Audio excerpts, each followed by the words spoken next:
Hi guys, good morning. Thank you for joining us for another day here on WOW Virtual Classroom. Happy Wednesday. I hope that your week so far has been great. And today we're going to go ahead and do Brain Smart Start. So as you know, Brain Smart Start includes the WOW song, some breathing, some stretching, maybe a little dancing, some American Sign Language lessons, some current events, our commitment, maybe some meditation. Okay, so just some time together to go ahead and wake up. Let's get started. So let's go ahead and sing our WOW song. We are all in this together. We are WOW, you and me, united and free. We are all in this together. We are WOW, you and me, united and free. We are all in this together. We are WOW. We are WOW. Hoping you guys enjoy that by now. You should definitely know all of the lyrics. We've been singing it every day. I know that when we're on campus, we kind of alternate between singing a song and playing one. So now that we've been singing the WOW song every day, I hope that you know all of the words by heart and you know that you and me, we are WOW. And we are definitely all in this together. I know it's hard to be separated and apart, but we're connected and we love you and you love us and we miss you as much as you miss us or even more. So we're really in this together. But I do still want to dance to a song. Because I know that we do normally do that in the mornings. And even though we're apart, it doesn't mean that we can't dance together. So what do you say? Let's go ahead and get up and dance.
My drive went down in the Hall of Fame, cause I'm the one that shot Jesse James. Pound for pound, I will never break that. No, sir, I don't mess around.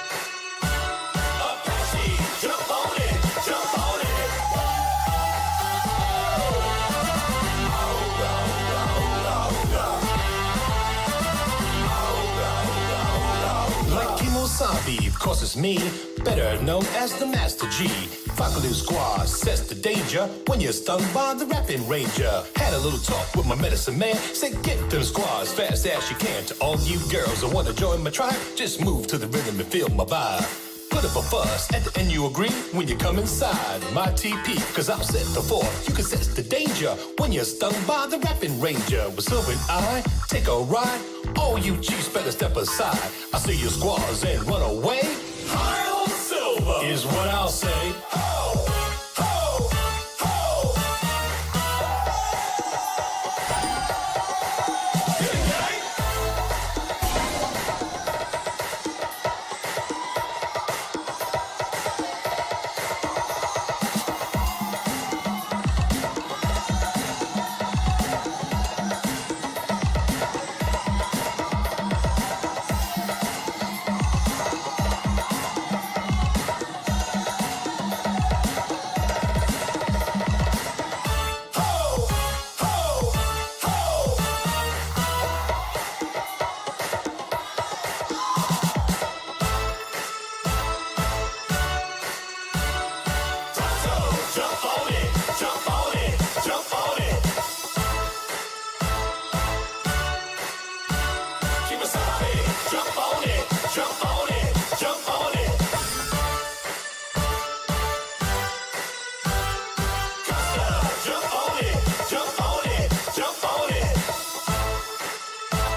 Hopefully you guys danced with me. I love dancing that song with you guys. I love when we all go, oh, ooh, ooh. Anyway, let's go ahead and do some breathing together. I thought that since we're already standing, we can go ahead and do pretzel breathing. Okay, so for this one, remember, you want to go ahead and cross your legs. Okay, then we're going to cross our arms. We're going to bring it in. It's a little bit like, we're nodding ourselves because we're a pretzel. And we're going to take a deep breath. And when you exhale, you are going to unknot yourself. Okay? So let's go ahead and take a deep breath. And okay, let's do that 2 more times. Deep breath. Cross your legs again. Cross your arms. And last time, go ahead and cross your legs, cross your arms, bring it in, deep breath. And relax. I know that one is one that we haven't done in a while, but if you guys have any breathing that you miss doing, there's balloon, drain, pretzel, star, butterfly. There are so many different types of breathings. So no matter which one I'm doing with you in the morning, remember you have this toolkit filled with all these different types of breathings. So make sure you're grabbing them throughout your day whenever you need to go ahead and take a breather. I know I am doing star breathing a lot of times throughout the day, just because I have found that when I smile through something, it just makes it so much better. Okay, and now let's go ahead and do some stretching. So we're gonna go ahead and stretch our hands nice and tall. You can see me in the back in my mirror too. I am waiting, my fingers stretching all the way up. Stretch, stretch, I'm stretching my body. Let's lean to the side. Let's lean to the other side. Oh, let's move our arms in circles. Let's do 10 of these. 1, 2, 3, 4, 5, 6, 7, 8, 9, 10. Put your arms down next to you. Then let's go ahead and roll our shoulders. Okay, let's do 10 of those. 1, 2, 3, 4, 5, 6, 7, 8, 9, 10. Okay, now we're gonna go ahead and try to touch our toes. Remember how I always say it's okay if you can't touch your toes. It's just about stretching in that general direction, okay? So we're gonna hold it for 10 minutes. 10 seconds, not 10 minutes. Go ahead and go down. 1, 2, 3, 4, 5, 6, 7, 8, 9, 10. Come right back up. Let's go ahead and twist to our side and hold it. 1, 2, 3, 4, 5, 6, 7, 8, 9, 10. Other side.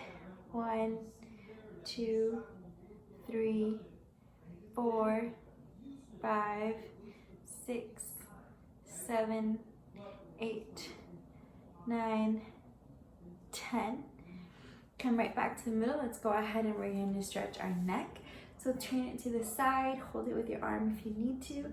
1, 2, 3, 4, 5, 6, 7, 8, 9, 10. Other side. 1, 2, 3, 4, 5, 6, 7, 8, 9, 10. Down.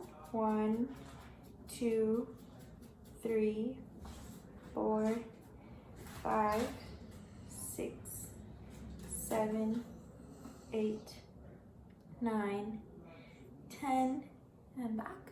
1, 2, 3, 4, 5, 6, 7, 8, 9, 10. Let's move our neck all around. Okay, take another deep breath. And let's go ahead and get seated again. All right, guys, now it's time for our American Sign Language words of this week. Hopefully you remember them. They are house, home, family, mom, and dad. Okay? House. Who remembers how to do house? Hopefully you're on the other side of the screen going like this. Okay, so house is easy. It's like you're drawing a house with your hands. Okay, so we start with the roof and then the body of the house. House. I'm gonna do it slow. House. So you want to start with your hands together, kind of doing like a little V. You bring that down and then you go straight. Do you guys picture the house that you're drawing? Let me try to put a picture of a house so you guys can see. There you go. See? House, roof, and body. Just pretend you're drawing a picture with all your fingers. House.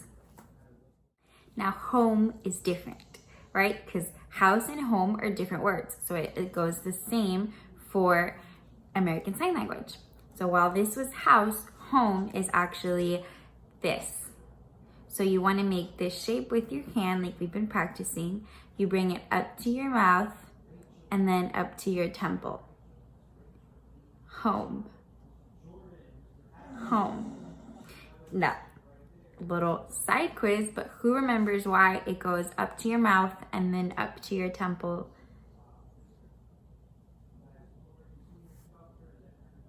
Hopefully, wherever you are saying right now, it's because we eat and sleep at home. Okay? So home is where we eat and where we sleep. Hopefully that helps you remember. Just go ahead and what's home? Where we eat and where we sleep. Home. Home. I am home. You are too. Home. The next word is family. So family, we go ahead and do this letter. What's this letter? F. Good. This is the letter F. So we go ahead and do 2 F's and then we draw an imaginary circle. Family. Family. Family. Okay, so you start off with your little thumbs touching, and then you go all the way to your pinkies touching. Family. Family. And people that are a part of your family are your mom and your dad. So for these two, we do our palm open, okay? And we bring our thumb to our chin for mom. Mom. Mom. Mother. Mommy. Mama. It's all the same. It's right here. Mom. And then for dad, we go ahead and keep our hand exactly the same, but we take our thumb a little bit higher. Not to your nose, to your forehead. Dad. Go ahead and get a little bit further so you can see me. Dad. Dad. Dad. Papi. Papa. Father. It's all the same right over here. So for mom, you bring your thumb to your chin, and for dad, you bring your thumb to your forehead. So our 5 words for this week are house, home, family, mom, and dad. Are you guys having a hard time with them?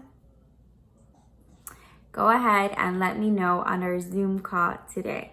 You can tell me which words you're having trouble with or if they're easy. Have a birthday today! Woo! William F., wherever you are, happy birthday. Your WOW family loves you. We are so proud of who you are. You are amazing, always willing to help, always willing to speak up for others, a leader and an encourager in the classroom. We love you. We wish you the best birthday ever. Let's go ahead and sing him happy birthday. You ready? Happy birthday to you. Hey, happy birthday to you. Hey, happy birthday, dear William. Happy birthday to you. Woo! William, happy birthday. We can't wait to celebrate with you. I know there is a few other birthdays this week too that we can't wait to celebrate. But if you guys have William's number, go ahead and send him a message or make him a card that you can give to him once we're all together again. William, you are so loved. Now it's time for Wish Well, and this week we have been wishing well first responders, which includes paramedics, police officers, firefighters. So we're going to take this time to really think about these people and wish them well. So like I've said, wishing someone well is more than just saying the words. It's really taking the time to think of someone else instead of just ourselves and our family, but other people that are also going through hard times or who might be sick. So if you know someone that you want to wish well, go ahead and let your teachers know that call you, or feel free to tell me on the Zoom call or call the WOW Center and let them know who it is that you want to wish well. Okay, but for this week, we're wishing well first responders. So I want you to go ahead and put your hands on your heart, close your eyes, and think of a first responder that you know. And if you don't know any, then think of the first responders that have helped WOW in the past. The WOW Center is near a firehouse, which is the place where the firefighters are, and they're the ones that usually come to our rescue whenever someone needs to be checked on. Okay? So let's think of them during this time. Let's think of the police officers. The WOW Center is also located right next to a police station, and they're the ones that are always available to help us, so you can think about them too. If you have someone in your family who's a firefighter or a police officer, let us know. I know you guys are also aware of Mr. Gerard, Miss Barbara's husband, who's a firefighter, retired firefighter, but we can wish him well too for all of his years of service. And we can wish well paramedics, which also are on ambulances and they work in the hospitals, but we want to wish them well because during this time they are so essential to making sure that we are all safe and healthy. So let's close our eyes, Take a moment to think of them. And then let's go ahead and wish them well. We wish you well. And of course, let's go ahead and sing the wishful song. My heart to your heart, I wish you well. My elbow to your elbow, I wish you well. My back to your back, I wish you well. My eyes to your eyes, I wish you well. How can we help everyone we know? How can we help each other grow? Sometimes it's hard to know what to do. Wishing them well connects me and you. Wishing them well connects me and you. My heart to your heart, I wish you well. My elbow to your elbow, I wish you well. My back to your back, I wish you well. My eyes to your eyes, I wish you well. How can we help everyone we know? How can we help each other grow? Wishing them well connects me and you. You make a difference. Let's move and wish your neighbor well. My knee to your, I wish you well. My shoulder to your shoulder, I wish you well. My hip to your hip, I wish you well. My hand to your hand, I wish you well. I wish you well. I wish you well. All right, and our commitment for this week, who remembers it? If you're saying use encouraging words, yes. Our commitment for this week is to use encouraging words. Okay, sometimes that looks like just saying thank you and you're welcome and hey, you're doing great today, you look awesome. So if you live in a group home and you're seeing your friends, your roommates working hard, doing their goal, doing well virtual classroom, make sure you tell them, hey, I'm proud of you for watching this with me, for working hard together, okay, for you breathing, for you doing the American Sign Language words and learning them, okay? Take time to be someone who encourages. Throughout this whole process, it's easy for us to be scared, to be worried, to be stressed, but we have to remember that we have to stay positive, focus on the positive, and we have to be helpful wherever you are. So if you're with your mom, your dad, your sister, make sure that you take some time today and this whole week to say something encouraging. Tell them that you're so thankful for their amazing meals that they're cooking, for helping you get on the WOW virtual classroom every day. Take some time to really uplift the people around you.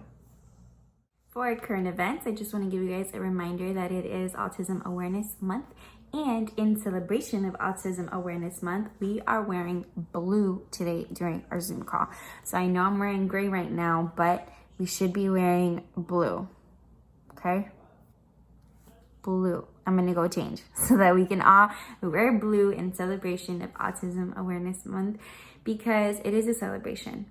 Everyone who has autism is so special and different and unique and just helps us look at life differently, okay? They are a piece of our puzzle that we desperately needed. So we're so thankful for everyone in our community that has autism, and we love them, and we're going to celebrate by wearing blue on today's Zoom call. So make sure that if you're not wearing blue right now, you go grab something blue and meet me at 12:30 on our Zoom call. Alrighty guys, that concludes Brain Smart Start with me, Miss Steph. Right after now, you're going to go ahead and have technology, sports, CBE, life and work skills, then a Zoom call with me, then music, and then rights. All right, see you at 12:30, and I hope you have a wild day. Bye.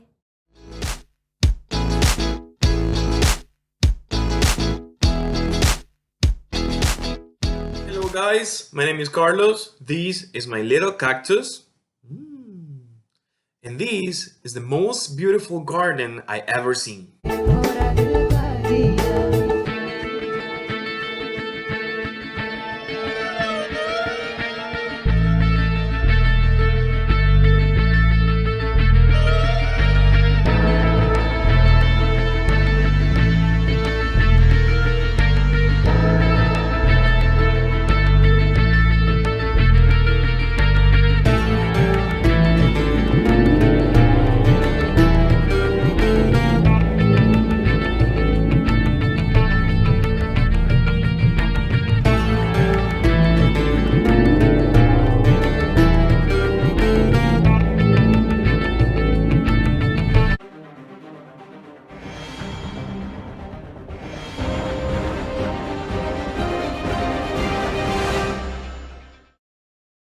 Gardening! Hello guys and welcome back to your STEM class. Me and my little cactus are happy to see you. Today, by special request, we will talk again about a topic that we like very much. Gardening, especially the science behind gardening. Our Dear States friends are making super cool virtual field trips. And at the end of the video, they will teach us how to build our own terrarium. Very cool. Well, later I will explain what is all this about. But first, there is a couple of things that we need to learn. So let's remember the science behind plants, how they are born and how they grow, how they reproduce, and most importantly, how or why are they so important for us? Well, the first things that we need to know is that plants are not different from us. They need to eat, they need to drink water, well, a lot of water, to be able to grow healthy. But let's leave all that aside for just a moment. Let's concentrate on one question at a time. The first one, how is a plant born? Well, like humans, plants begin their lives as little babies called the seeds. And inside the seeds, it is a very important part of the plant called the embryo. Let's say it with me. The important part of the plant inside the seed is called the embryo. The embryo contains all parts of the plant in just one small package. The roots, the stem, the branches, and the leaves. But if we want all these parts to get out of the seed, well, this one must grow first. The growth process of a plant is called germination. Let's say it again. The growth process of a plant is called germination. For the germination to occur, the plant needs various basic elements such as soil, water, and sunlight.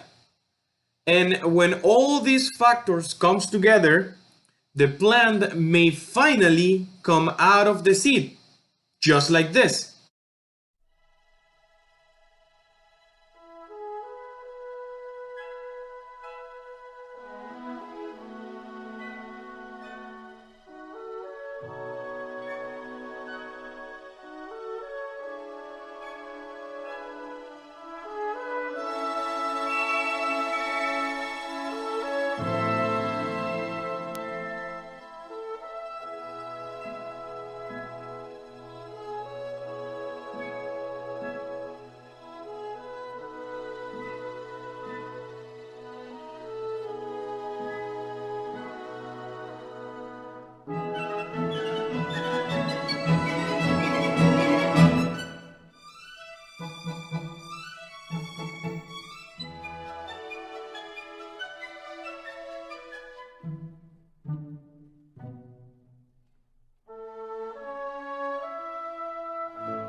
You have just seen a growing plant in just 2 minutes.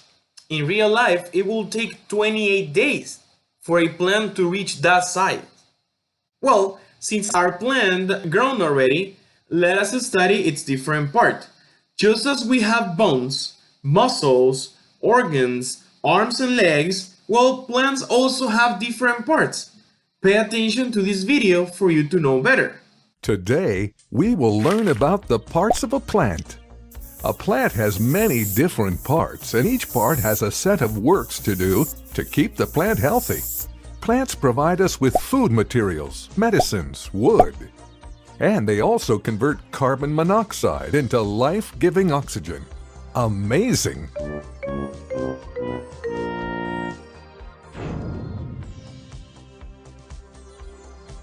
The two important main parts of the plant are the root and the shoot. Roots originate from the lower portion of a plant inside the ground. Roots absorb moisture and nutrients, anchor the plant in the soil, support the stem, and store food. Such as potatoes and carrots. Shoots is the part of plant that we can see above the ground level. The undeveloped shoot is called the bud. The shoot has different parts called the stem, leaves, flowers, and fruits. Let's learn about each part one by one. The stem. It is the stalk of the plant. It helps the plant to stand upright. It is generally green when young, and later often becomes dark brown. The stem carries water and minerals from the roots to leaves, and carries food prepared by the leaves to the different parts of the plant. The branches. Branches are parts that grow from the stem. The leaves. Leaves grow on the stem and branches. They're usually green due to the presence of chlorophyll that helps them to prepare their own food. Interesting. Leaves also make the oxygen in the air that we breathe. Leaves have small openings called stomata, through which plants take in and give out air. The flowers. Flowers generally are the showiest, beautiful part of a plant. Their fragrance and beauty attract pollinators, like birds and insects, that play an important role in the reproductive process. Isn't it cool? The fruits. By the process of pollination, many flowers grow into yummy fruits which we eat. So yum! The seed. The fruits contain seeds. Some fruits have one seed, some have two, and some fruits can have many seeds that grow into new plants. Here is the diagram for your review. Look carefully. This is root, the stem, branch, leaf, flower, and fruit. And these are seeds. Now you know a lot about parts of a plant. Please drop a like, leave a comment, share the videos, and don't forget to subscribe. Our app, Learning Junction, is available on Play Store. Bye-bye. Okay guys, those were the parts of the plant. So now that we know more about these, there's one more thing that we have to learn and know how to identify before we can jump to actual gardening. As I said at the beginning, we have a special gardening project hosted by our friends in Durham State, an amazing museum here in Miami. So pay attention to the last video before we go to the project. Plant classification. As we said, there are many types of plants, and we can classify them in 4 large groups to get to know them better. Algae, mosses, ferns, and phanerogams. Algae don't have roots, stems, or leaves. They live in water, both rivers and seas, and they are the simplest plants. Mosses are also very simple plants. They live on solid ground but need a lot of humidity. They don't have roots to absorb water because they live in very humid and bleak places. Ferns are higher plants. And their body is divided into roots, which is where they absorb water from the soil, stem, which is where the water circulates, and leaves that grow upwards from the stem. Ferns also live in humid places. Phanerogams, despite their name, are the most common plants because they reproduce through their flowers. They are higher plants and their bodies are divided into roots, stem, and leaves. Trees are an example that belongs to this group. Well, now we know a bit more about plants and their importance towards all other living things. So you know that we need to take care of them and respect them. Goodbye, friends, and don't forget to subscribe to Happy Learning TV. Just as you see in the video, plants are classified in different ways. But no matter what the classification is, all plants in the end fulfill one function in a specific, and is that almost all of them help us in some way. Plants provide us with food, medicine, wood, fuel, and fiber. In addition to that, they provide shelter for many other living things, produce the oxygen that we breathe, maintain the soil, regulate humidity, and contribute to the stability of the climate, basically the weather. Half of the food that humanity consumes every day comes from only 3 plant species: wheat, rice, and corn. Plants also give us oxygen to breathe, which is very important, I guess, no? Through small pits that are located in the leaves of the plants recycle the air around them and expels this air as pure oxygen that we can actually breathe, like you and me need. Now, another reason to take care of the plants is this: the more plants that we have, the more trees, the more vegetations, the more oxygen that we will have to breathe. And not only you and me, but all the living things around the world. Don't you think it's a good reason to take care of plants? Nature's balance, oxygen. All living creatures breathe in oxygen and give out carbon dioxide in order to live. Plants take in carbon dioxide and release oxygen. Animals take in oxygen and release carbon dioxide. Plants make their own food. They absorb carbon dioxide in the air and water from the soil.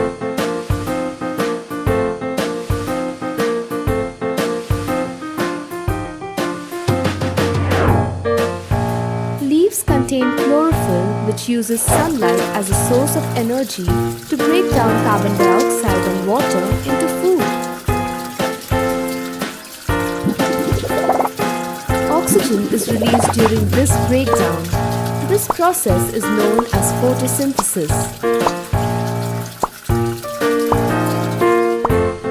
Will we ever run short of oxygen?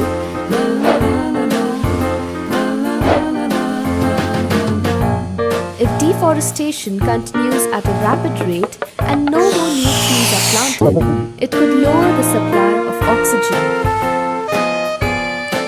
Leave a leaf sample in a bowl of water under the sun. Leave it undisturbed for an hour or 2 and come back and check. What do you see on the leaves?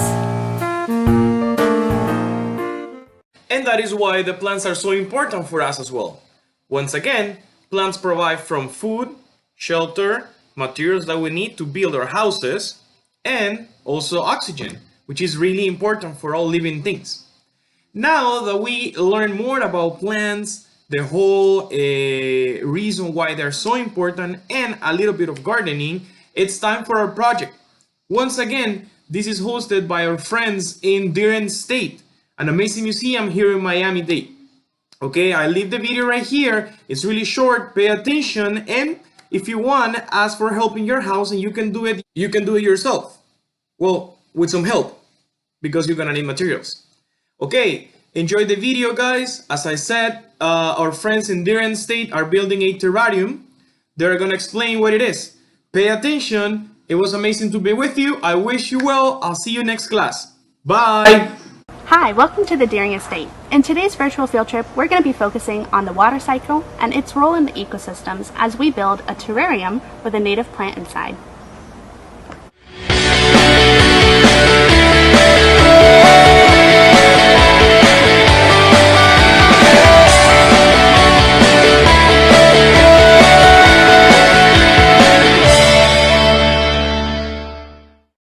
Today we're going to be building a terrarium, which is an enclosed ecosystem that supports the life of a plant or an animal. An ecosystem is a biological community wherein living things like plants or animals are interacting with their physical environment. Ecosystems around the world may look different, but they all have two things in common. They have biotic things, which are living things like animals and plants, and abiotic features like water, air, soil, and even rocks. Our terrarium is going to be supporting the life of a plant. All plants need the same basic elements to live: water, nutrients in the soil, carbon dioxide produced by living things, radiant energy from the sun, and time and physical space to grow. The first step of building our terrarium is to choose a container in which our plant is going to live. Your container has to be transparent. We've decided to use a 2-liter bottle, but you could also use things like glass jars. The reason it has to be transparent is so that light can pass through, allowing your plant to go through the process of photosynthesis. To make it easier for us to put our supplies inside of our terrarium, we've decided to cut our bottle open, rather than trying to squeeze it all through this little lid at the top. When we cut it open, we leave a little bit attached so it opens and closes, like a treasure chest. Next, we're going to begin by adding in the soil. Now, when most people think of soil, they usually think of dirt, but soil is actually made up of layers. We're going to be building up our soil layers one at a time. The first layer we'll be adding in is the bottommost layer, which is bedrock. In South Florida, our bedrock is called limestone. Limestone is unique because it's very porous, meaning it has a lot of little holes that help water to easily seep through it. In our terrarium, the bedrock, or the limestone, is going to help us by holding all of our extra water, acting sort of like an aquifer. The next layer we'll be adding in is our sand layer. Sand is created through the erosion of rock. In our terrarium, the sand will help to filter the water as it passes down into the rock layer. The next layer we'll be adding in is our dirt layer. The dirt layer is also known as the organic layer because this is the layer of soil in which most organisms live. Some of those organisms, like microscopic decomposers, are going to be living inside the soil we add in today. When they're living in here, they're going to be producing carbon dioxide for our plants to consume. They're also going to be breaking down nutrients into the soil from things like dead leaves that our plant produces. The next layer we'll be adding in is a small layer of mulch. This is not necessary, but if you do have access to it, it could be very helpful to your plant because it's going to provide an extra boost of nutrients, something for those decomposers to start breaking down right away. Next, it's time for us to choose our plant. We've decided to use wild coffee, which is a native plant to South Florida. Its scientific name is Psychotria nervosa. If you want to learn more information about that, check out our ethnobotany virtual field trip. When choosing a plant, it's important to make sure that your plant has all of its root system and it has leaves. This is going to ensure that it's able to survive. As you can see, it has the roots it needs to collect nutrients from the soil as well as water, and it also has the leaves that it needs to collect sunlight for photosynthesis. When we plant our plant inside of our bottle, it's important for us to make sure that the roots are completely covered in the organic layer of our soil. The easiest way to do this is by using your finger to make a little hole in the center of our terrarium, and then place the roots of your plant down into that hole. Be sure to be delicate because these roots are very sensitive. You're going to take your topsoil and simply pull it close around the stem of our plant to support it. The last step is to add water. We're going to be pouring about 5 seconds worth of water. The great thing about adding water to our terrarium is that we only have to do it one time. Once our bottle is closed, the water will be trapped inside. Each day, as the sun heats up our bottle, the water will evaporate from the bottom, where the rocks are holding it, all the way up to the top of our bottle. Here, it will condense, meaning it will form clouds, and once those clouds get too heavy, they're going to precipitate down inside of our bottle. Little drops of rain will fall down into the soil where our plant will collect what it needs, and the excess will go right back down to the bottom where the rocks are. Finally, we're going to be taping our bottle shut. We're going to go around with about 2 rounds of tape just to make sure we have a secure, tight hold. If you are using a glass jar to build your terrarium, you won't have to go through this step. Just make sure that your lid is all the way tightened on. If you're missing the lid of your bottle or of your glass jar, you could use tape or even saran wrap to help close up your seal. We hope you enjoyed today's virtual field trip. If you plan to recreate this at home, be sure to share your photos and videos on Instagram with us at Discover Deering. See you next time!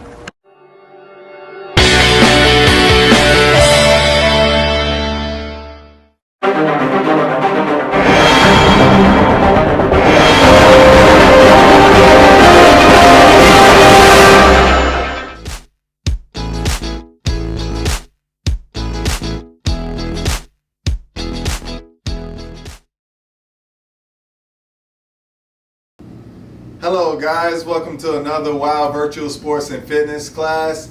I'm yours one and only, Coach Mo. I hope you guys are excited and ready to go ahead and get to work today. I'm super stoked and ready to go. So today we're going to be working on strength and conditioning.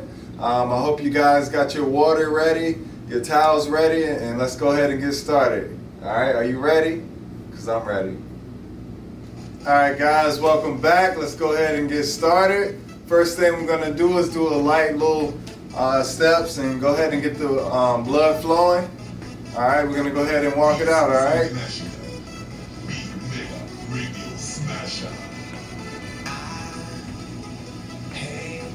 Alright, now we're going to take it forward and then take it back. Forward and then back.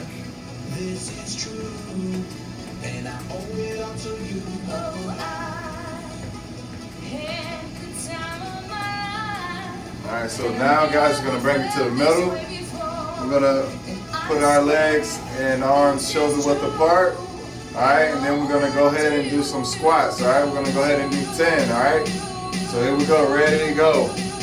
1, 2, 3, 4, 5, 6, 7, 8, 9, 10. Alright, so now we're going to go ahead and we're going to do kicks, alright? Ready? Go. Let's go.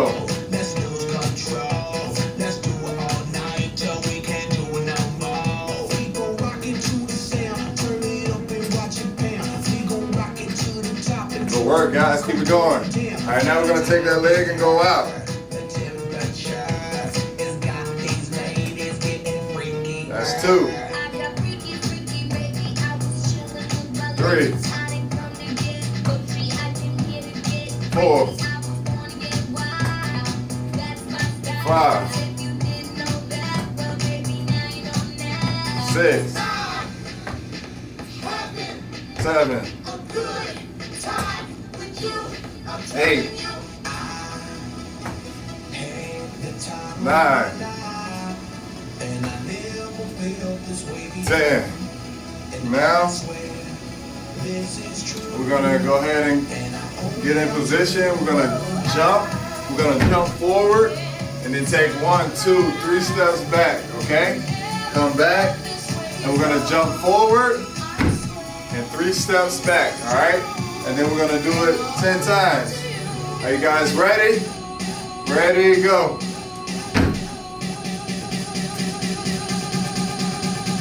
That's 1. That's 2. That's 3.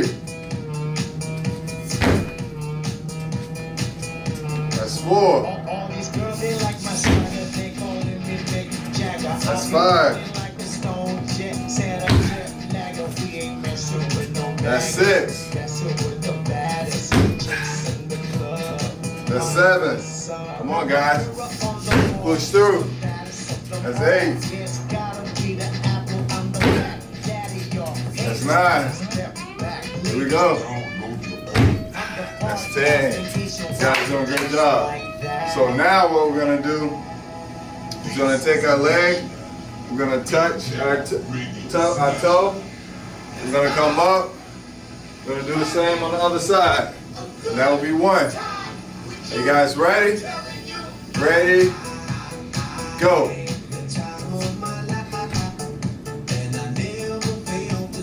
That's 1.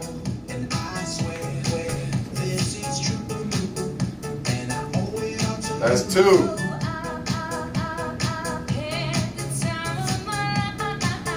That's 3.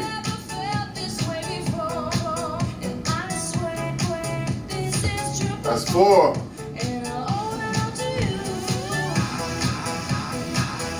That's 5.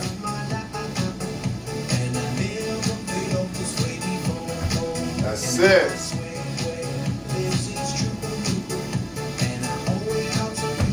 That's 7.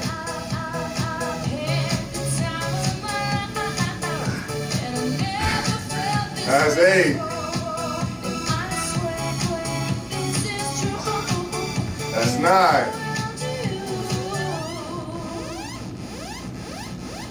And that's 10. Good job. So now what we're gonna do is we're gonna jump to the side. Here, here, and then here. And when you get back in the middle, that's 1. All right? So it's gonna be 1 jump here.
sing it to you time and time again.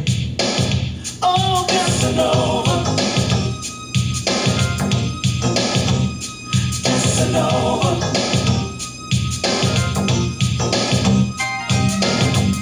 Every man deserves a good woman,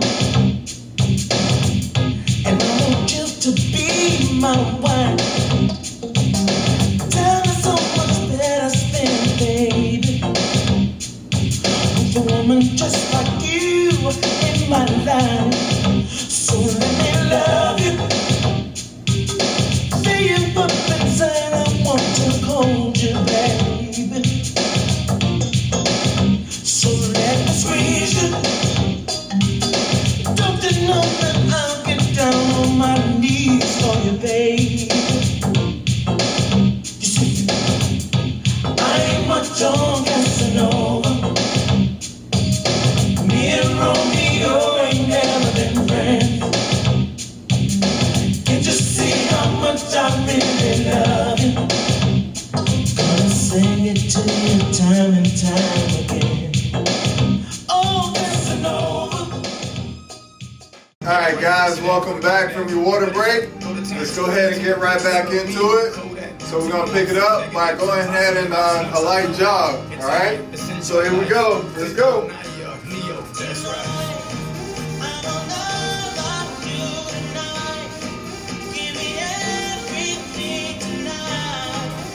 Alright, so now we're going to take it right into jump ropes. Alright? So let's go. Jump ropes. Ready, begin.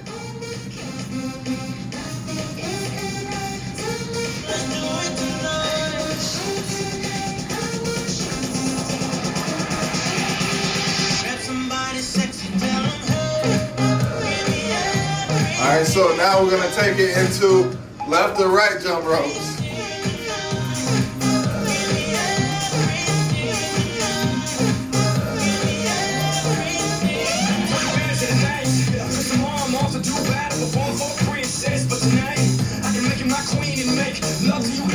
Alright, now we're going to go front to back jump ropes.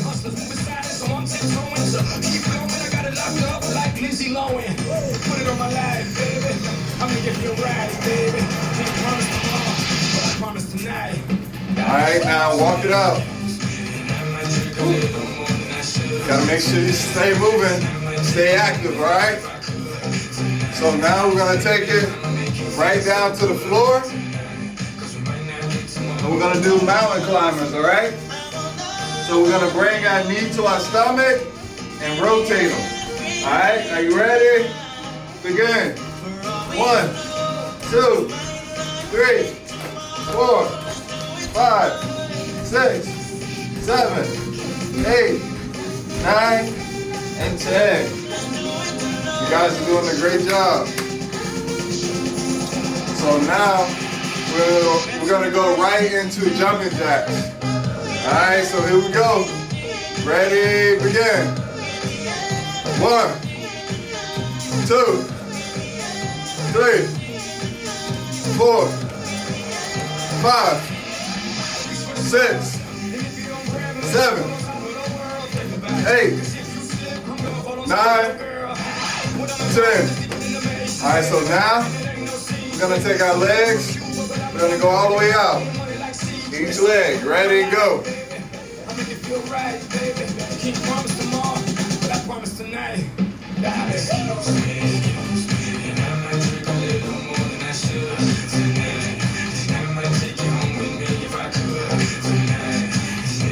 Put your hands on your hip here. That's 6, 7, 8. That's 9 and 10. So now we're going to keep it going, but we're going to speed it up.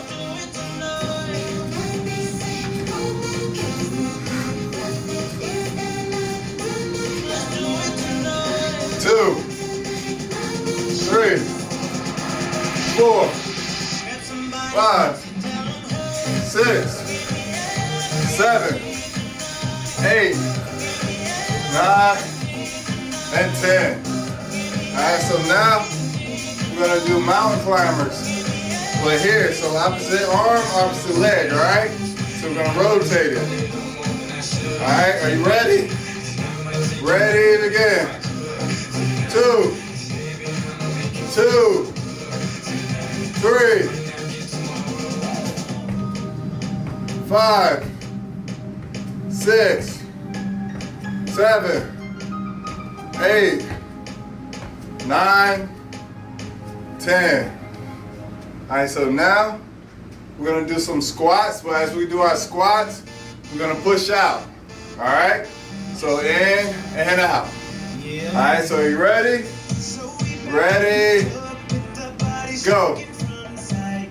1, 2, 3, 4, 5, 6, 7, 8, 9, and 10.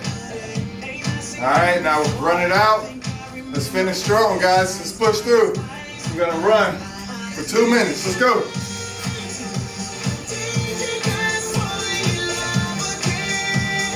Let's go.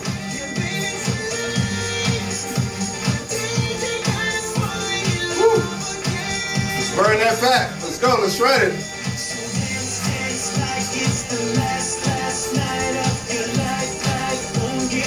Woo. Let's get that heart pumping. Get that blood flowing. Let's work. Make sure we sweat.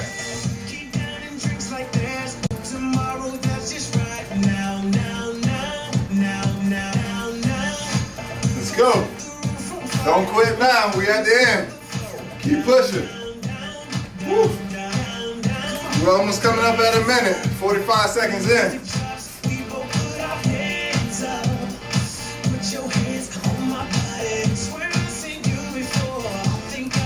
Keep going, don't quit on me. Do not quit. Let's go. 1 minute. Make sure those arms pumping, legs pumping. Try to get on your toes. Work those calf muscles.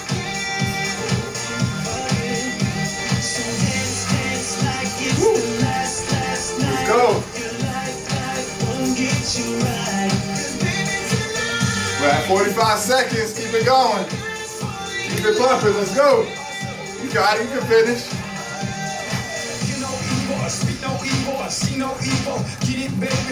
Let's go. That's how we roll. My life is a movie and you just keep Woo.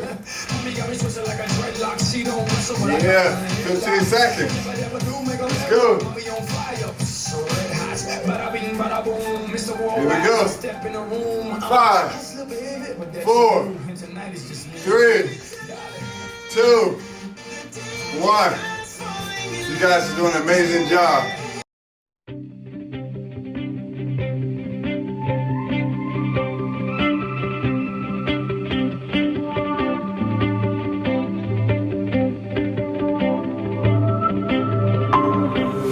We were running onto something, and we didn't stay forever, but it's all we wanted. You were so in love with simple things, and now we're searching for the fire, dripped in kerosene. I've been loving more, living lives off of highs and lows, success.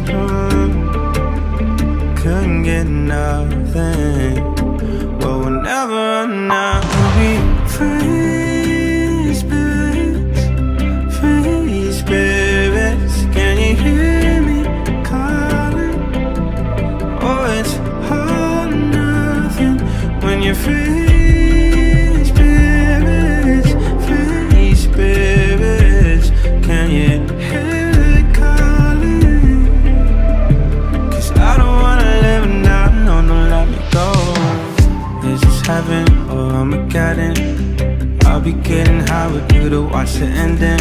We were drowning down our memories, a cemetery full of bottles letting liquor bleed. When you're loving more, caring less, it's the highs and lows with no regrets. And we wanted it all then, but we'll never run out. We'll be free spirits.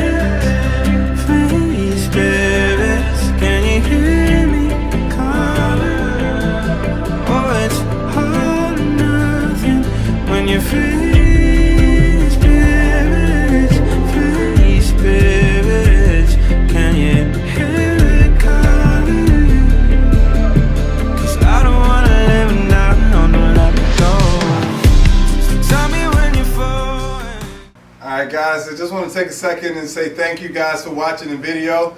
I really appreciate you guys giving me good feedback. Also, I accept constructive criticism as well. So if you guys have any of that, that's only going to make us better. Also, make it better for you guys. Also, I want to shout out Ms. Moore.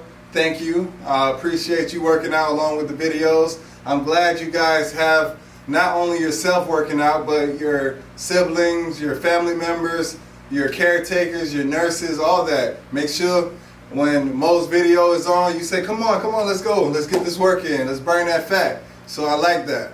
All right, so I'll see you guys sometime soon. And I love you guys. Peace and love.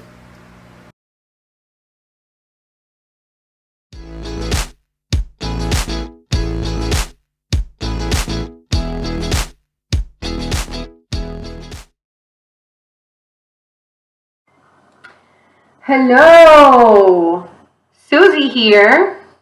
How is everyone? I am here today to share with you a lesson on sound. Today we're going to be learning about sound. We're going to be learning about what sound waves are. We're going to learn about how we hear sound.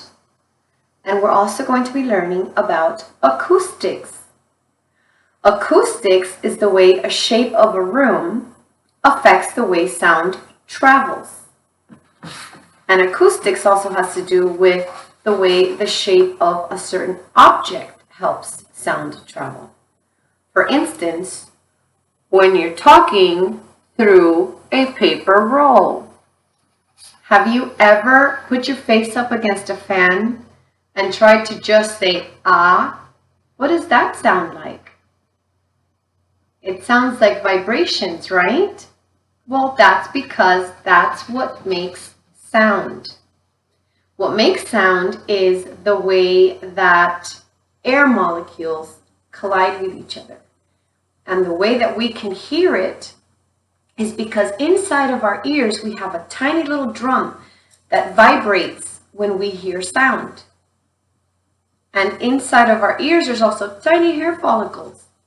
All of those things affect the way we hear sound. Today I'm also going to take you on a tour of an opera house in Sydney, Australia.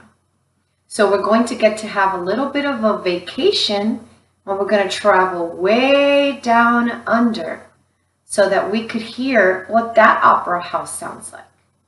And then I'm going to play for you one of my favorite opera songs, so that you can hear the way someone's voice can project and create something beautiful, like music. So come join me.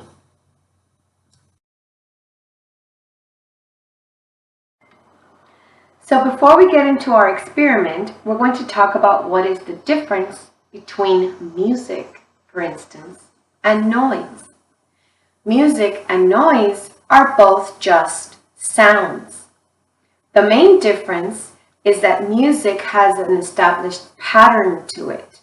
So there are pleasant highs and lows, and it's really sound just strung together to sound pleasing or pleasant to the person hearing it.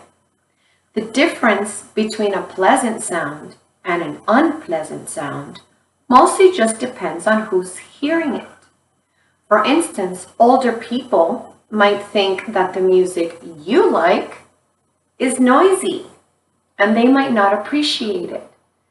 That's because maybe their hearing is different because they're older.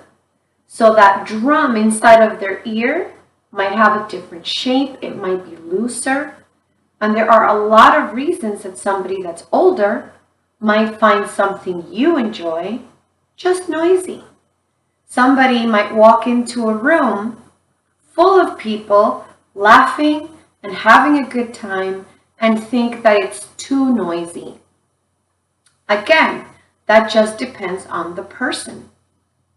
I don't like a whole lot of noises, but I love the sound of music. So let's investigate what sound looks like.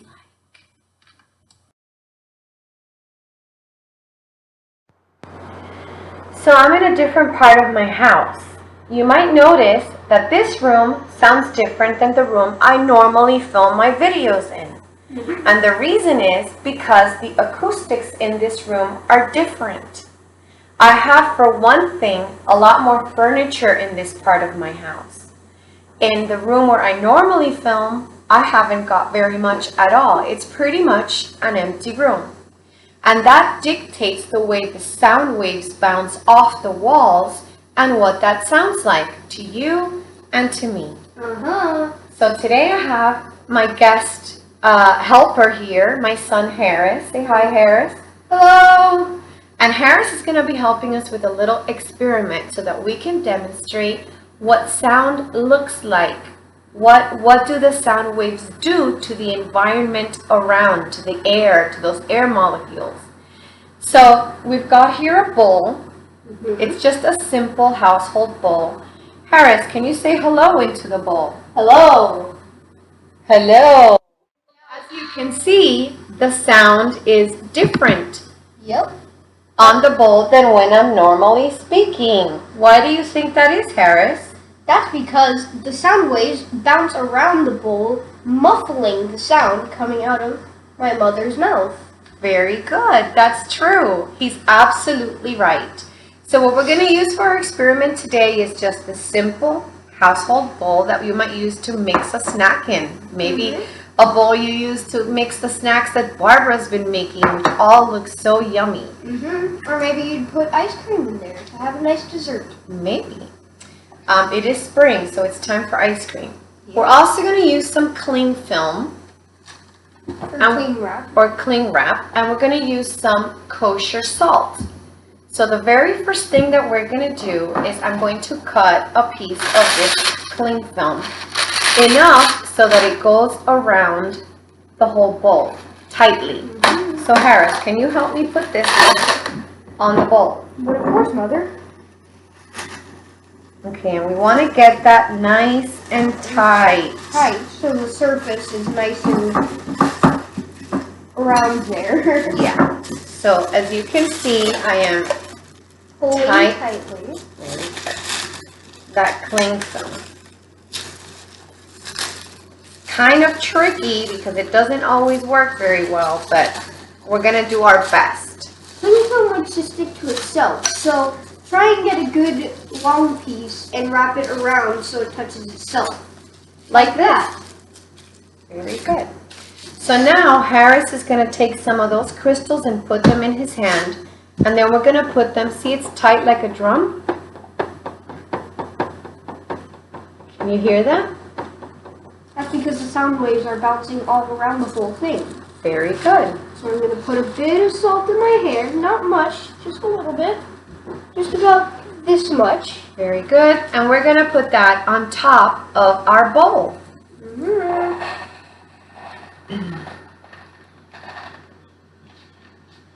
Okay. And we're going to spread it out nice and evenly. Can you see that? Very good. So we're going to spread that out a little bit.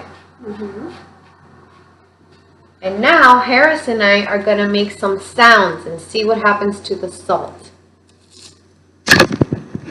Whoa.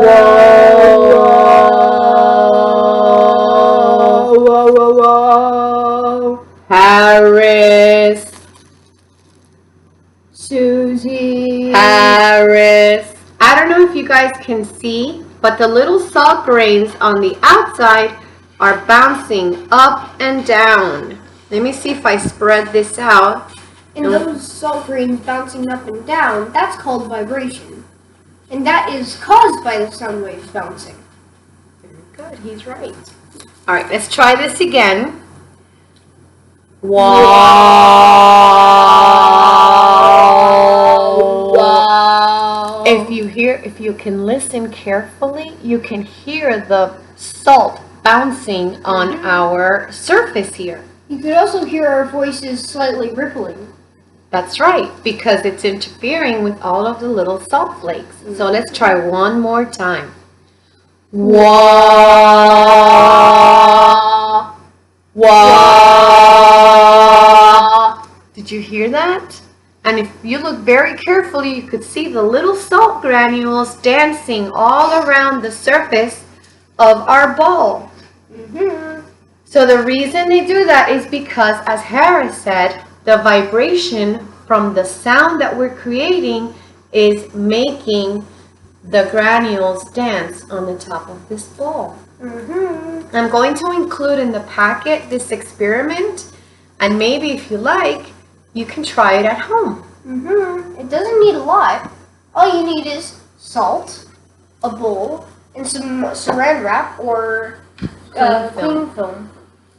Very good. All right, guys. So on to our next adventure. Okay, so for this next part of our lesson, Harris is going to go do his schoolwork. So say bye, Harris. Bye, Harris. So as I said, the difference between what is a pleasant sound and noise has a lot to do with how we interpret that sound. So I have an assignment for you. I'd like you to take a small notebook or a piece of paper when you go out on your daily walk today. And I would like you to walk around and make a note of the sounds that you hear that are pleasant sounds. Right now outside it's spring, so there are tons of pleasant sounds to enjoy, like the sounds of birds or the sound of a special tree that maybe you like very much. So please make a note of that, and on our next Zoom meeting, we can discuss what sounds you hear every day that you really, really enjoy. I'm curious. It's a good way to learn more about each other.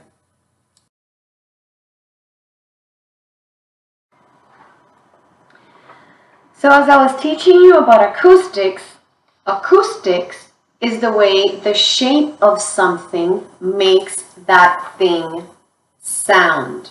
How does it project the sound? So when you have something maybe that is round, when the sound waves bounce off, they're going to go back out, and it's going to make the sound louder. It's going to what's called amplify the sound. And that's sort of what a microphone does when we're singing our karaoke in music class, right? We are amplifying the sound. We're making it louder.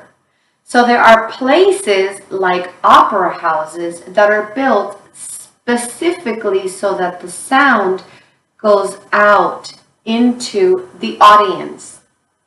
And the reason that those places are built like that is because that way there isn't so much interference from maybe a microphone or the audience, the way the audience is clapping, so that doesn't interfere with the performance going on.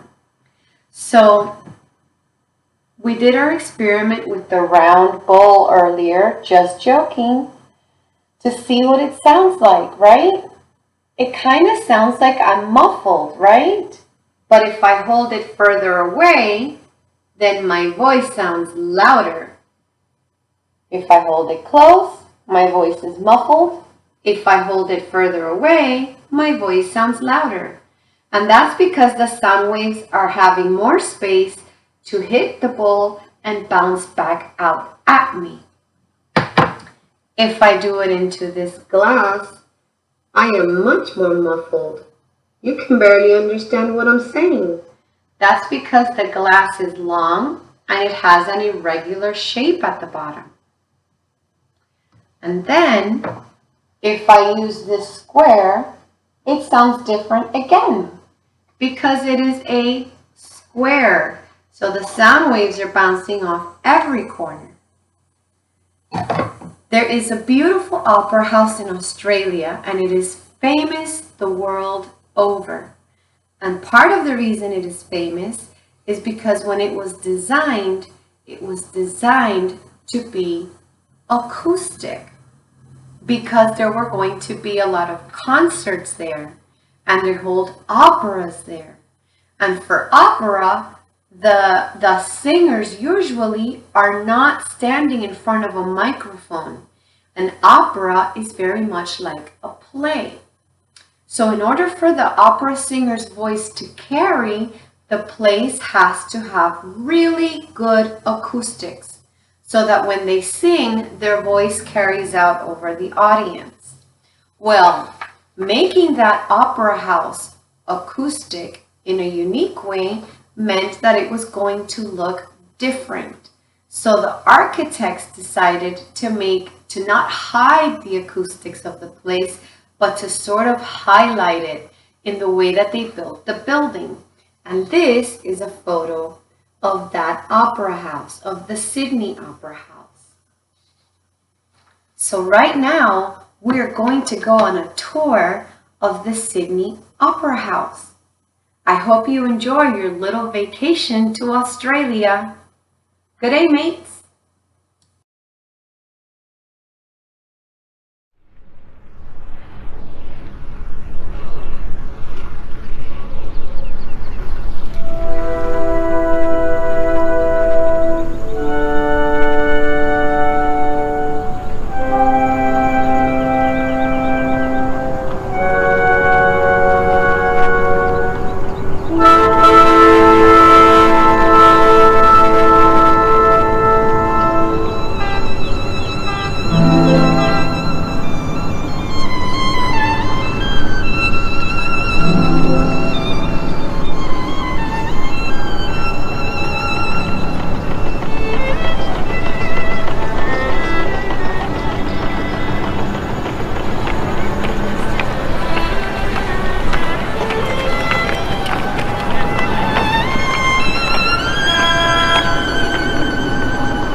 Well, that was quite a lesson. We got to do an experiment. We even got to take a tour of the Opera House in Sydney, Australia. So, your assignment, as I stated before, is I would like you to make a note of the sounds that you hear. What is your favorite sound? What is your favorite sound about spring? I'm really curious to know. So remember, when we get together for our next Zoom meeting, we are going to share with each other what our favorite sound is. I'm also including a worksheet for you to fill out, and the worksheet is called What is Sound? So if you do your worksheet, you are free to share that with me when we do our Zoom. All right, guys, I hope you enjoyed your lesson, and I will see you tomorrow. Bye.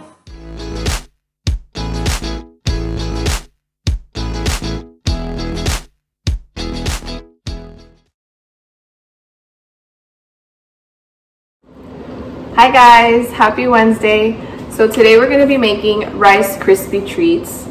I know they're not the healthiest option, but every now and then it's okay to have something that's not healthy, but we got to make sure we brush our teeth right after, right? So that sugar doesn't stay in our teeth.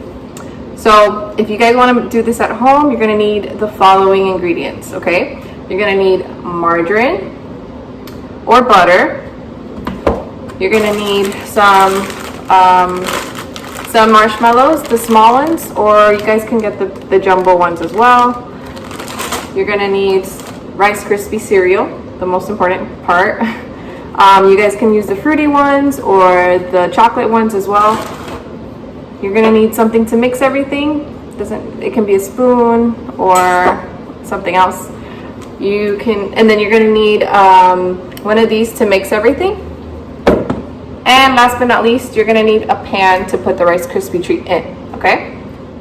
First things first, we're going to wash our hands. And then right after, we are going to put 3 tablespoons of butter or margarine. This margarine that I have already has the labels of the tablespoons, so I just had to follow the measurement on there.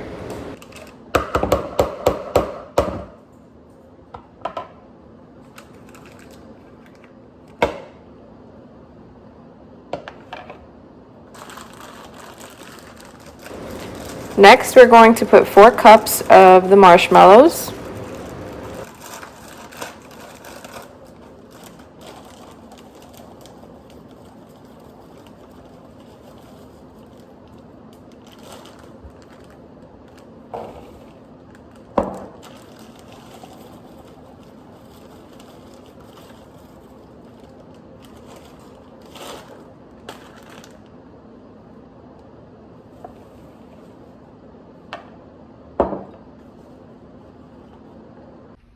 Then we're going to stick the container in the microwave for about 30 to 45 seconds. Once it's removed from the microwave, you're going to start mixing it and make sure that the butter is all melted and the marshmallows are melting easily as well, and you just keep mixing and mixing.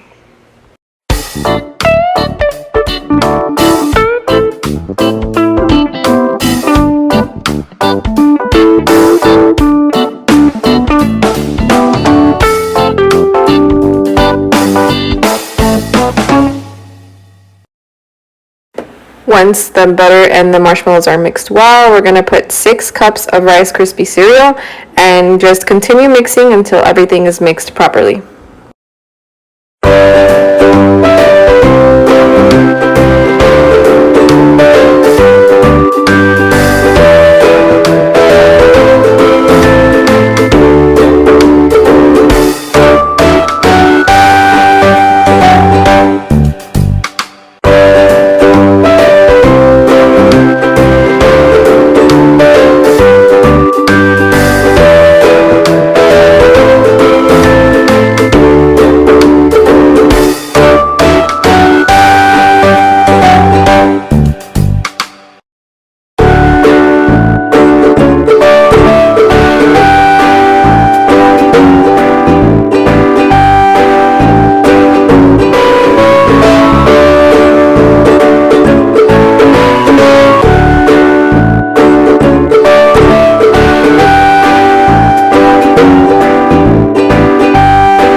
once the cereal is properly mixed with the butter and the marshmallows, we have to put some butter on the pan so the Rice Krispie treat doesn't stick on the pan.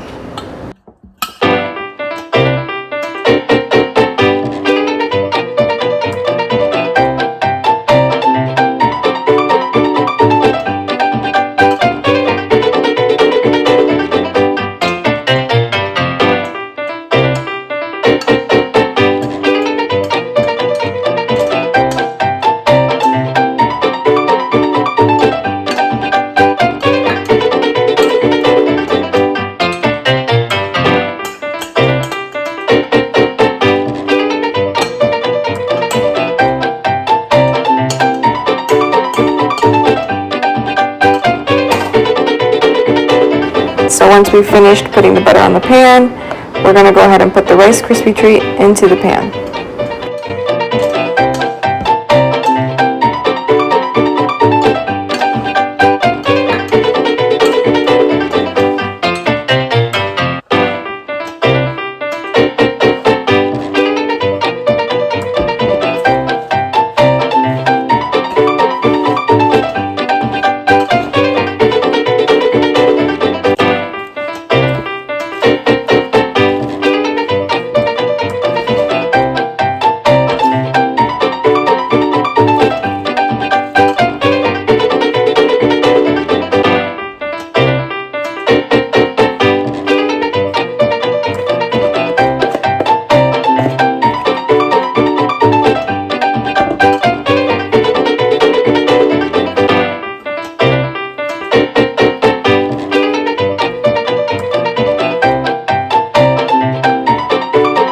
Now we need to make sure that we smush it down so it can be nice and even.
Okay guys, so this is what it looks like. I already cut out a little piece so I can eat. So if you guys are looking to do something fun, something that doesn't require any baking or anything on the stove, you just need the microwave, then I really recommend this treat. Make sure to not have too much, okay, because it is very sweet, and enjoy it. Okay guys, so now I want to put your listening skills to the test. Okay, I'm gonna ask you guys a couple of questions and I want to see if you guys know the answer. And the questions I'm gonna ask are basically what we just did right now. How I showed you guys how we made the Rice Krispie treat and so on. So let's see if you guys can answer these questions. Ready? So let's start easy, okay? What is the title of this recipe? If you said Rice Krispie treats, you are right. Next question. How many ingredients are needed for this recipe? I want you guys to think about everything we used, okay? So we needed butter, we needed cereal, we needed the mixer, we needed marshmallows, we needed a pan, and a container to mix everything in. So 6 is the answer. So the next question is, How much butter is needed? So how much butter did we use to make these treats? So the answer is 3 tablespoons of butter. So the next question is, what are we heating up in the microwave? So what did we heat up in the microwave? If you answered butter and marshmallows, good job. Good listening. So next question, what do you do after the marshmallows and the butter is melted? So what is the next step?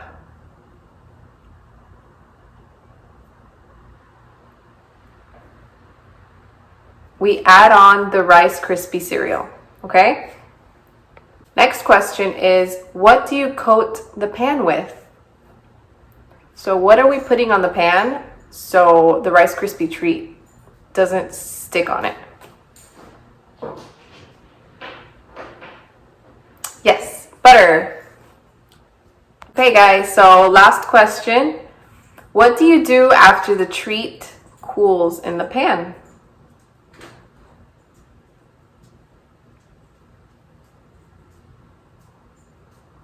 So the right answer is we eat it. So if you guys got most of those questions right, then you guys have really good listening skills. It's important that we pay attention to the videos that we watch, right?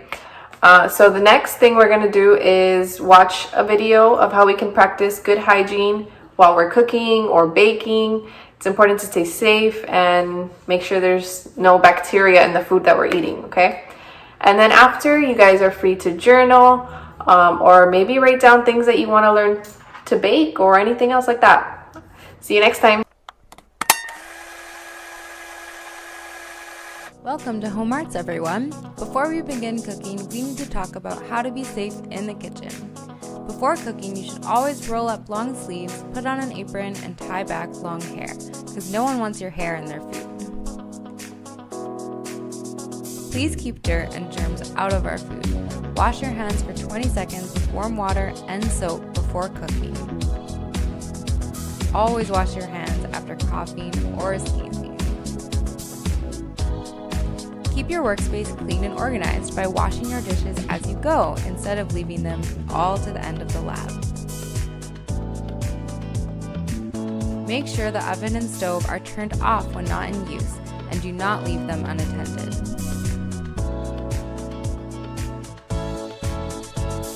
Always use oven mitts when handling hot utensils. Never use a towel, apron, or anything that is damp. Stand to the side when opening oven doors to allow the heat to release from the oven first.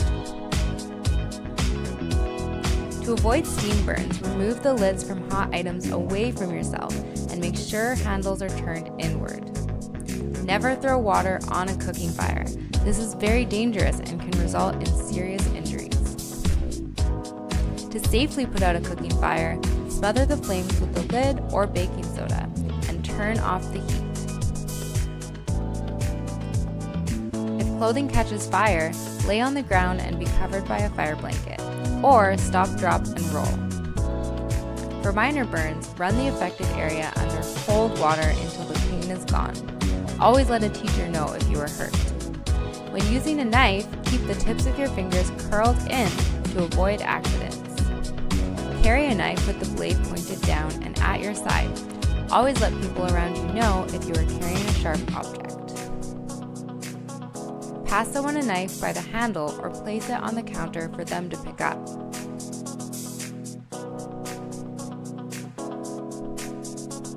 Never put a knife in a sink full of soapy water.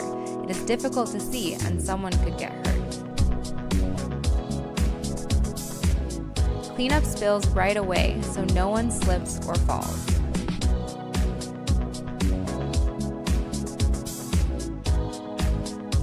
If glass breaks, sweep up the large pieces and put them in the broken glass bin. Then wipe the area with a damp paper towel. Remember, you should never run or roughhouse in the home arts room. Always follow safety directions and ask your teacher if you are unsure about something.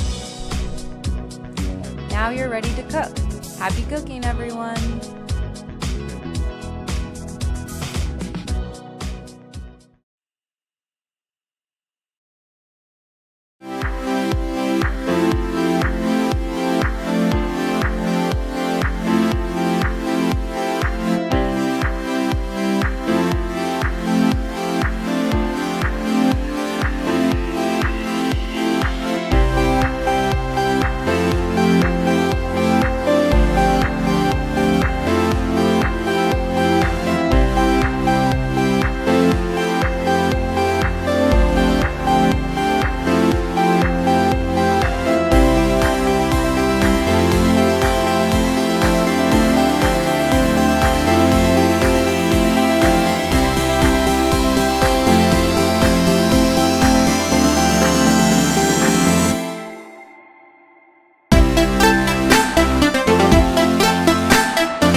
Hello guys, hopefully you had a great Easter weekend.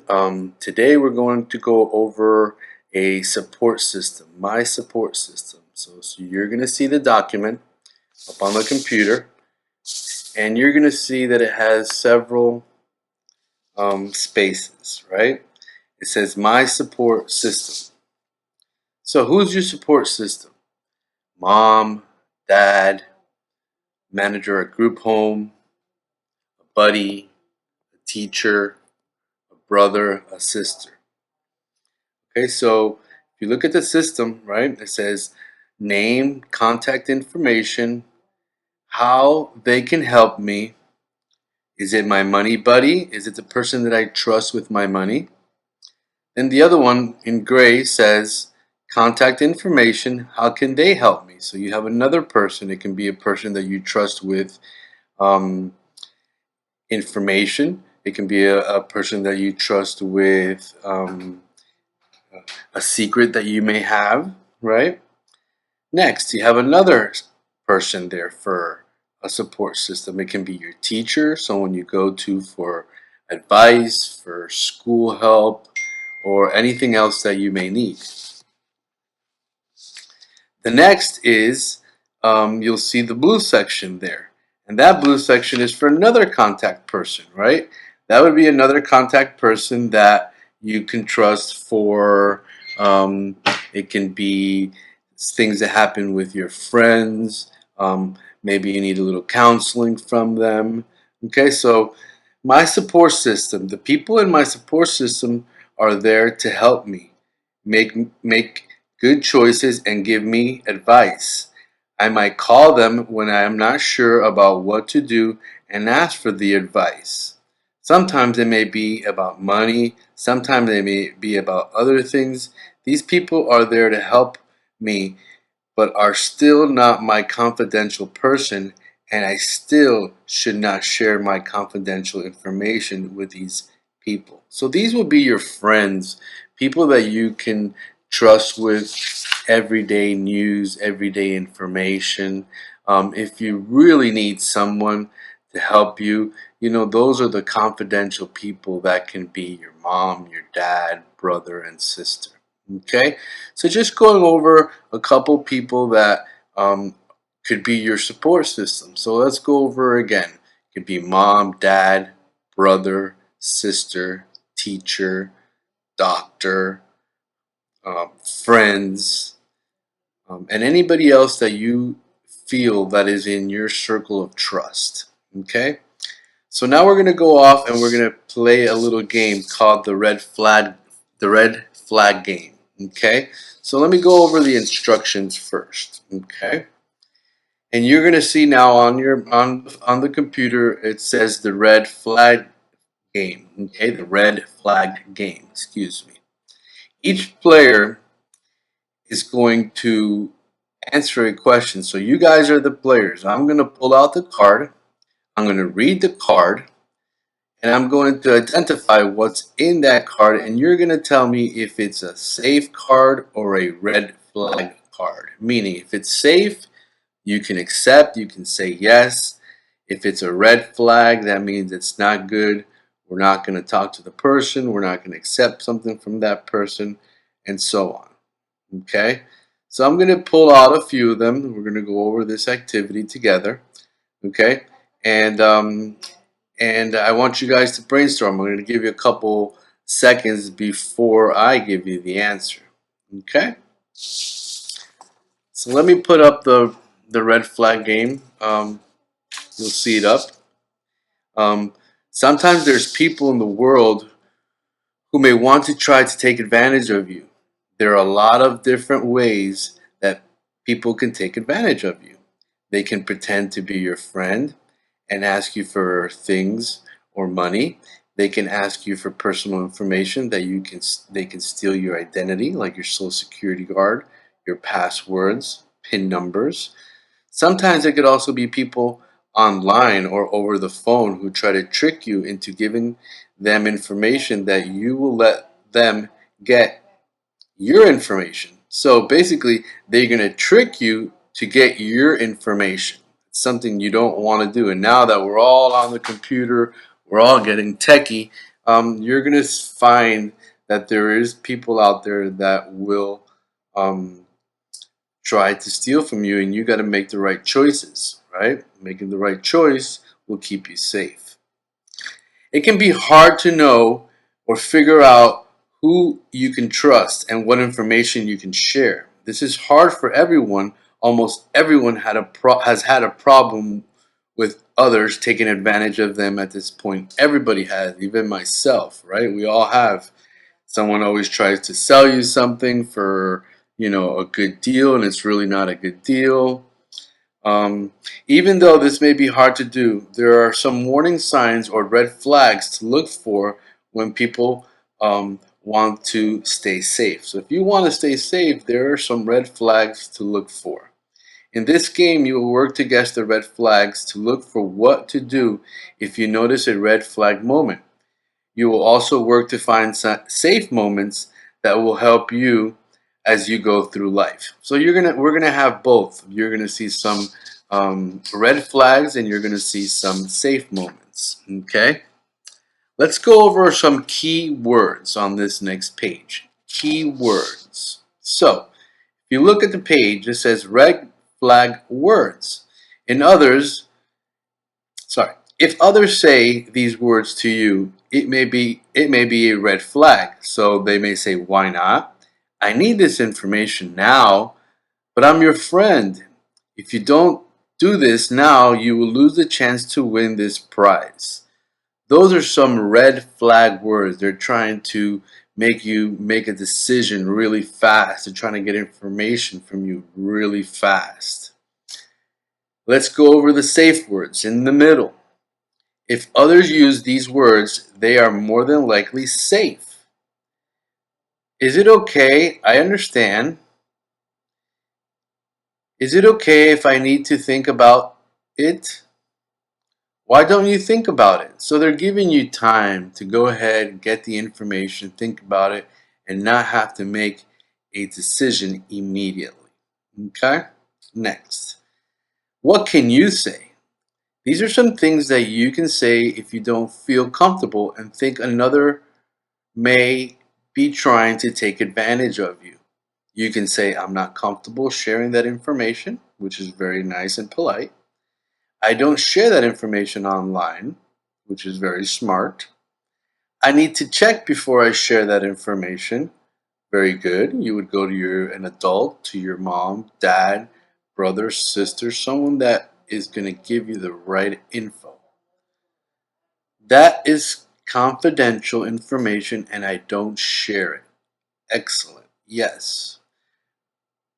Your social security, you're never going to share your social security. No one should call you for your social security. No one should call you for your date of birth or any PIN number that is yours. That should be something that should be done face to face, or making sure that you know who is on the other line and it's a valid person.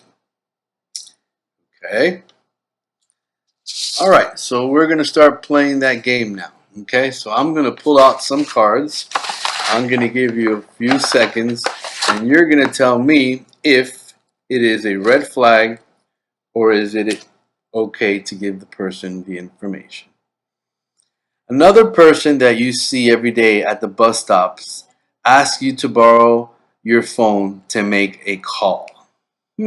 So you get on STS and someone asks you, "Can I use your phone?" What are you going to say? Give you a couple minutes to think about it and answer it.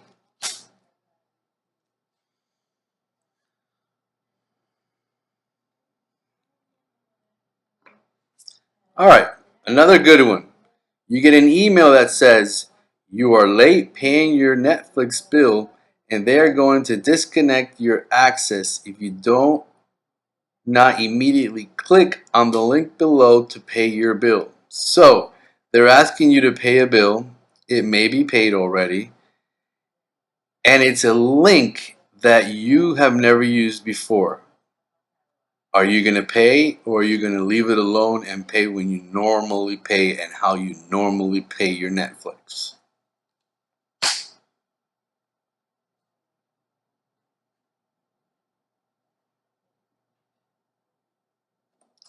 Okay, another good one.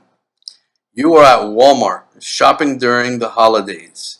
You are near the front of the store and someone comes into you and says that they are collecting money to feed the homeless for the holidays. Well, we do this during the holidays, so we and you have to know who's faking and who's not faking. So if they're there, they're ringing a little bell, right? The Salvation Army, or they are there with a group of people set up properly, then you can donate to them. But if it's just a random person running around trying to get money from you, you know he's stealing. All right. Let's go to this one. You get an email from your brother saying that he is raising money for cancer research. Click on the link to donate to this cause and help him out. Well, if it's your brother, you should know that he's already doing this or not. Okay? So I would be very careful, or I would call him to make sure that this is his actual setup that he's doing to collect money. All right, let's continue.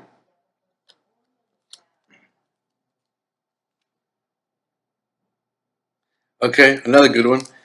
You get an email from your social media account asking to change your password.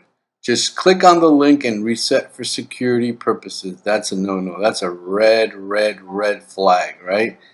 You get an email to change your account. Red flag.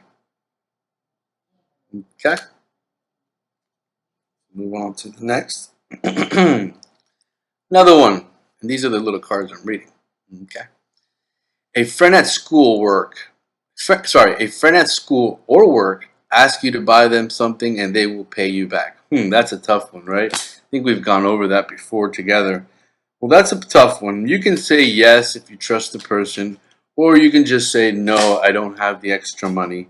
It's okay. Either way, if they're your friend, they're going to accept that you don't have the money or that you're not willing to lend the money because you don't like to practice lending money. Okay?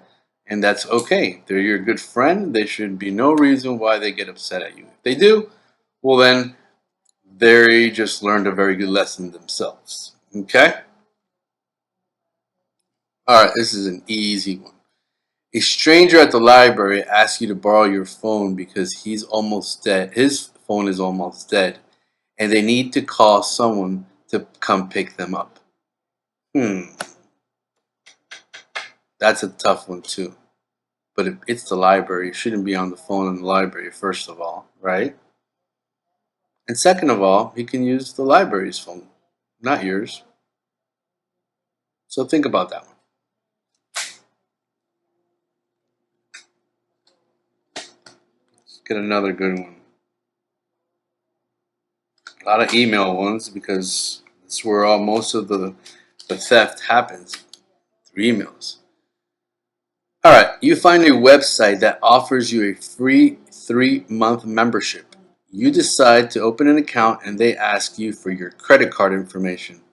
Is that a red flag or is that a green flag? I hope everyone is screaming red flag, right? You're not going to give your information for a 3-month membership. Sounds too good to be true. Alright, let's go for another one. Another good one.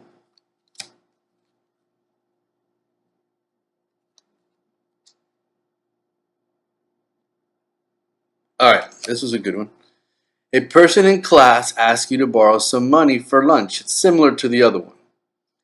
So a person in class asks you for money for lunch.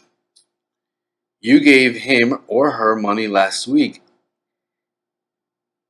and the week before, and he still has not paid you back. That is simple, right? Are you going to lend this person some money? No, absolutely not. He's not paid you back. Matter of fact, he needs to pay you back before you can lend him some money. Okay? Let's see this one. That was similar. A lot of emails.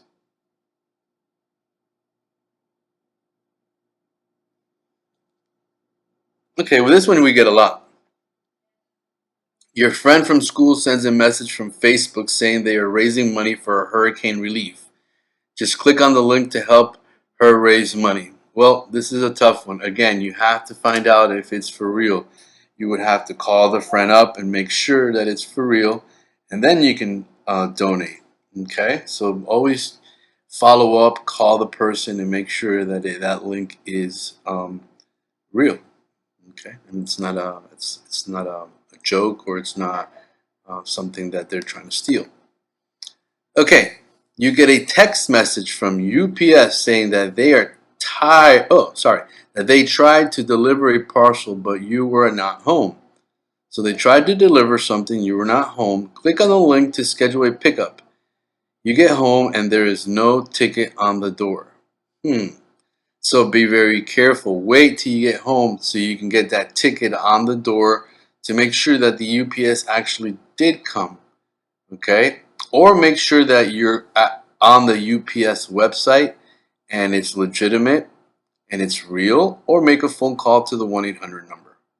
Okay? So these are all good choices for you to make.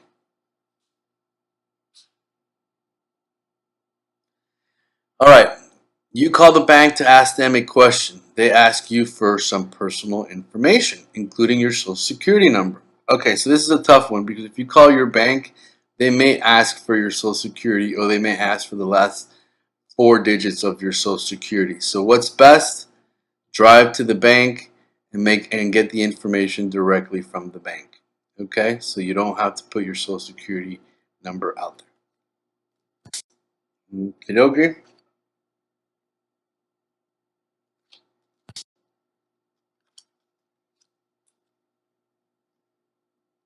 Alright, you see a pop-up ad for unlimited movies and music and downloads. You click on the ad, they ask you to start an account and ask for your credit card information. Alright, is this a red flag or this is an okay? I'm not going to answer this one. I'm going to let you brainstorm that one all by yourself.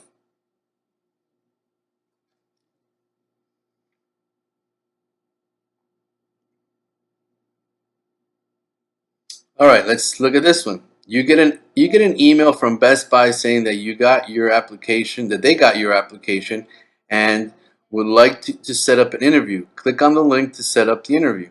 Okay, so if you applied for Best Buy and the interview is over the internet and it all looks legitimate, and you go to your to your safety system, right? And you ask mom or dad just to double check, it should be legitimate, okay? Sometimes interviews are online. They can be on Zoom, okay? Especially nowadays. All right? Let's move right along. Let's move right along. You have not entered any contest, but you get an email saying that you won a prize for a free vacation. Just click on the link to get your prize.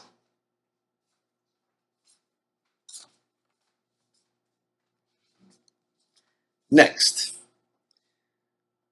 you are proud that you just got your license. Okay, this was not good. Cut me out. This is not good. Cut it out. Edit. Thank you.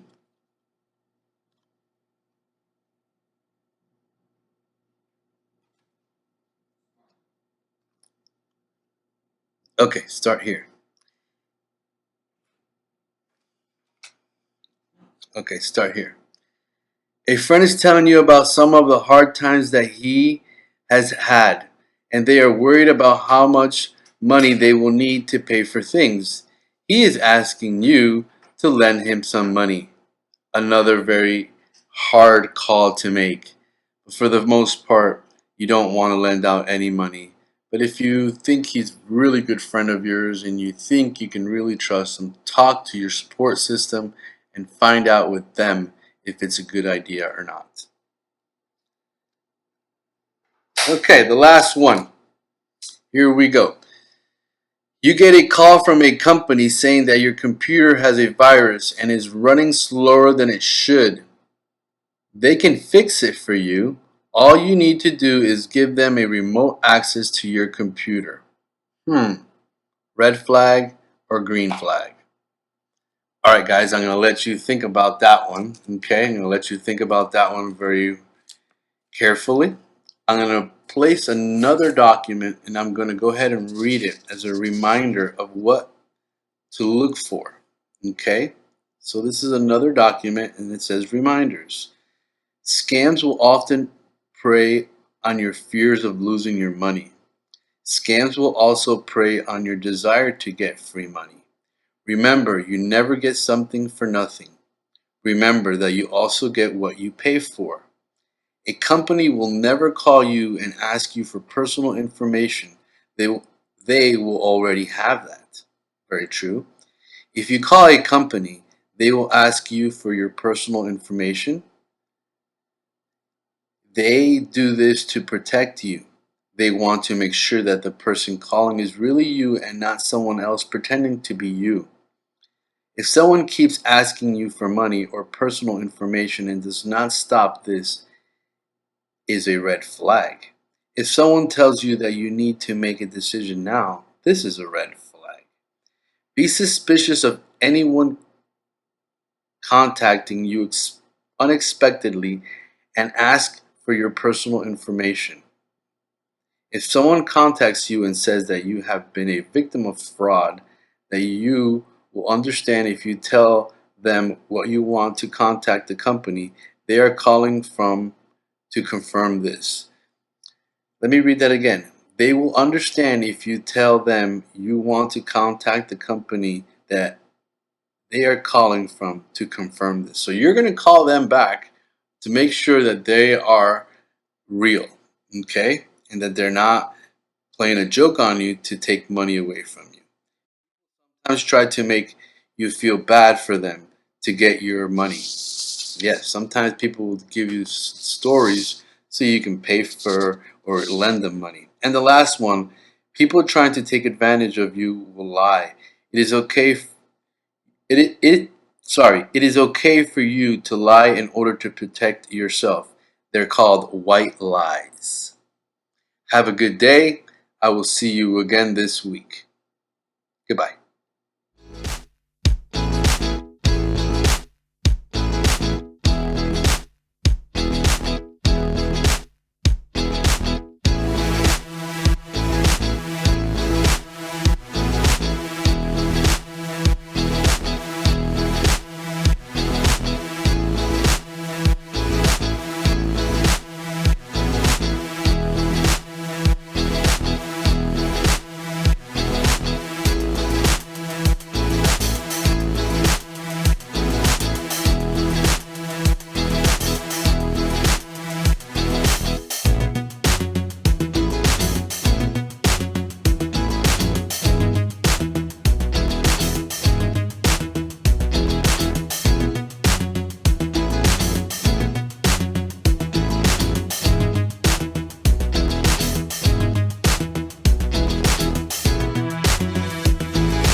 Hi everybody, welcome back. Let's learn a new song today.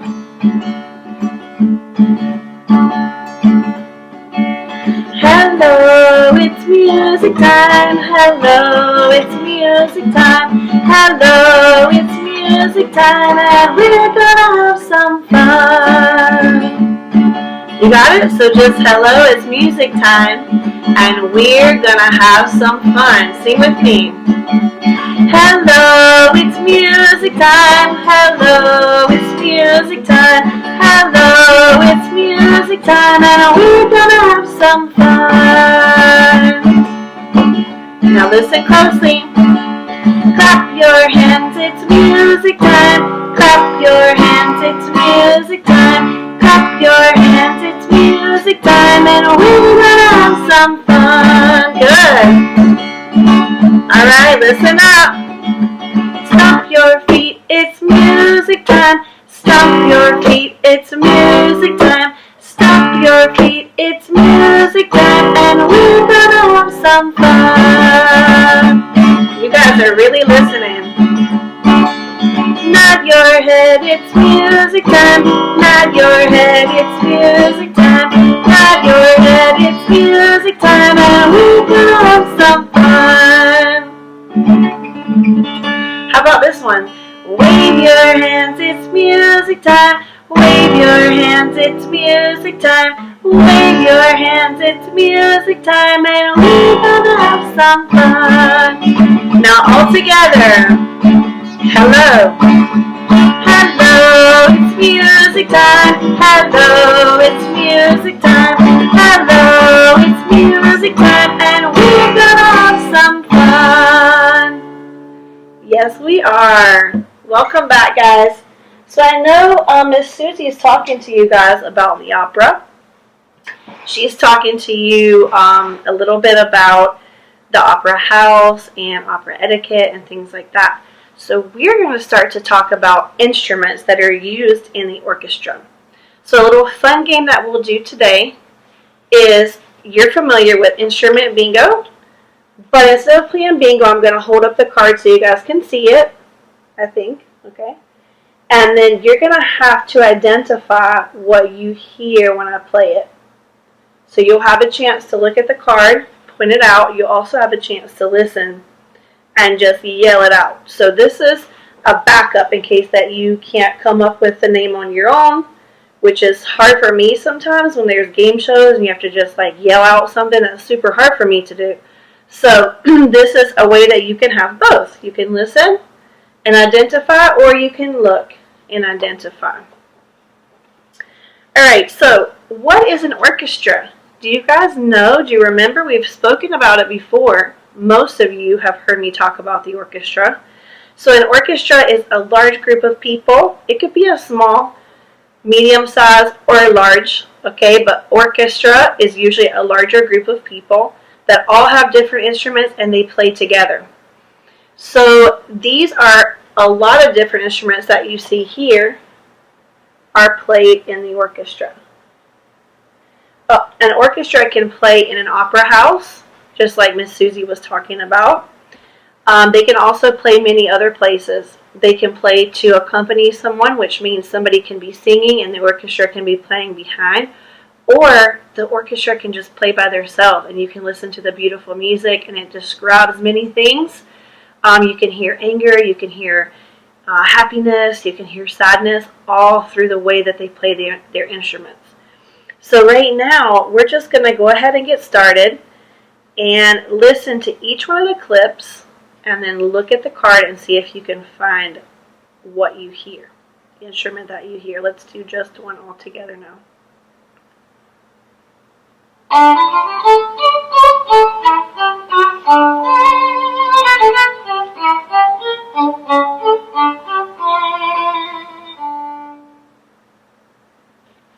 Okay. Do you guys see anything that looks like what you just heard? You might be shouting it out to me now. Right here. The violin. That's right. Very good. All right, moving on.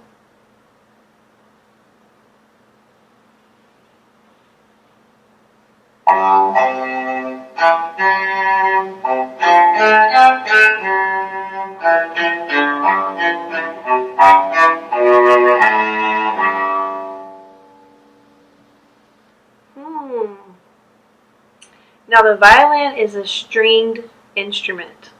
It's a lot like the guitar. It has strings, except they hold it like this, right? Oh, this is too big for that.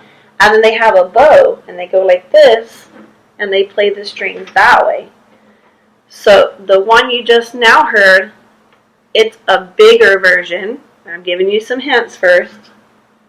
Okay, it's bigger than the violin, but it looks the same. Let's see if we, and you hold it on the ground. You don't hold it on your shoulder. Let's see if you can find it. See if I can show it to you guys. Okay, it is the cello. Very good. All right. Listen up.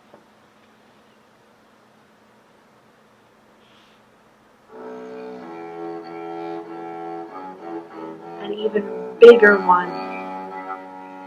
An even bigger version. Do you see it? String bass. Now that one, the cello that you just heard, you can hold that one between your legs sitting. This thing is huge. You have to stand up to play it. It's the biggest one, the string bass, the biggest one of the strings. All right, here we go next.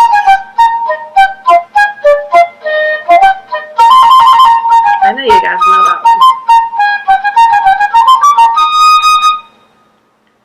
one. Now, this one is, do you know how to play it? Can you show me? Hold it out to the side. Blow across a little hole. What is it called?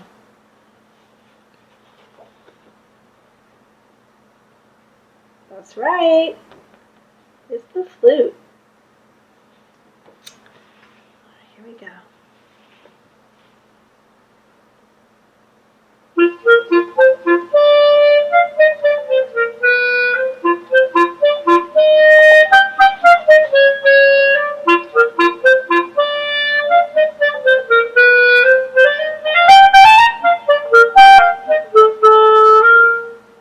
Do you see it on the paper? It is the clarinet. And this is played like this. And it's a woodwind because you have to blow into the mouthpiece that has a tiny wooden reed. So the reed has to be wet. It's kind of gross. You put spit on the reed and then you blow into it, and that's what makes the noise and the vibrations. Remember we talked about vibrations? And that's how you play the clarinet. Here we go, next one.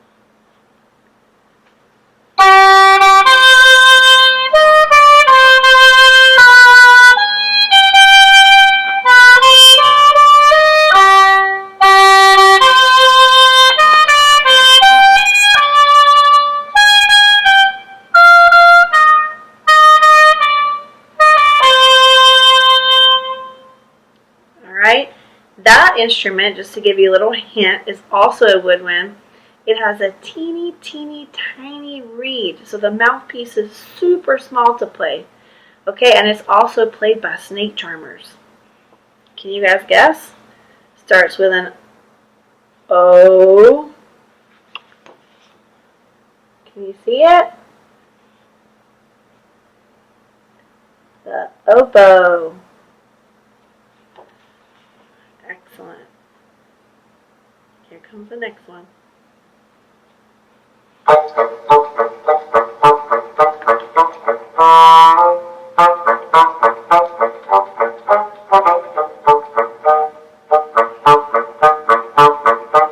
This is also a woodwind.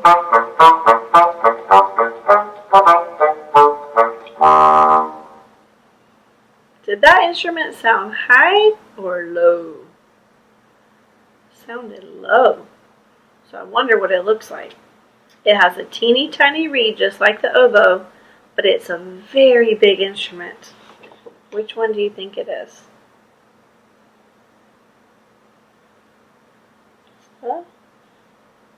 Bassoon. Excellent, guys. Here's the next one.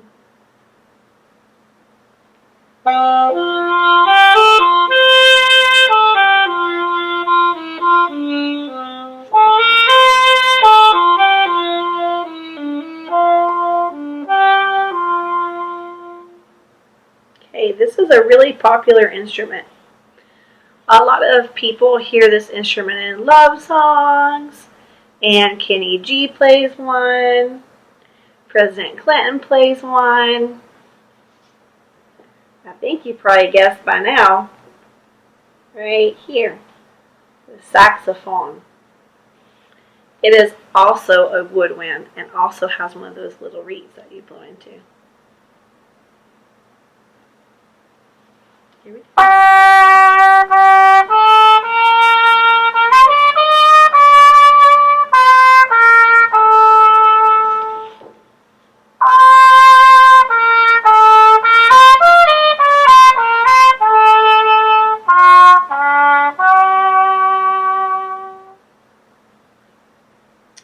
Now we've moved into a different category. This is a brass instrument. Get a little closer. Can you guys see it? Dun dun, the trumpet. The trumpet and the bugle are played for taps that you hear in the military and for the wake-up call. It's a very distinctive instrument. It's also the instrument of Satchmo. We talked about him during Black History Month, right? All right, here we go.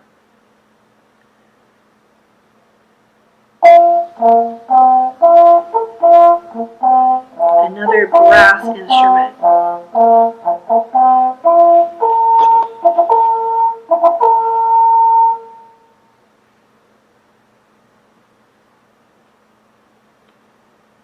Do you know which one it is? The French horn, right here. Now, do you see? It's probably hard to see, sorry. All of this tubing right here, if you pulled that tube out, it would go all the way across your house. That's how long that tube is.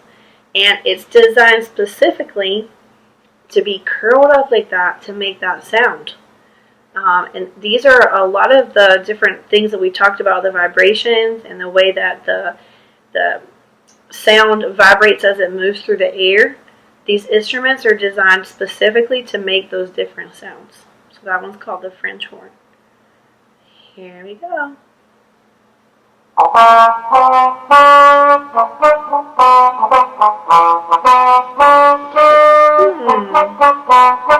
Sounds kind of like a trumpet, but we already did that one.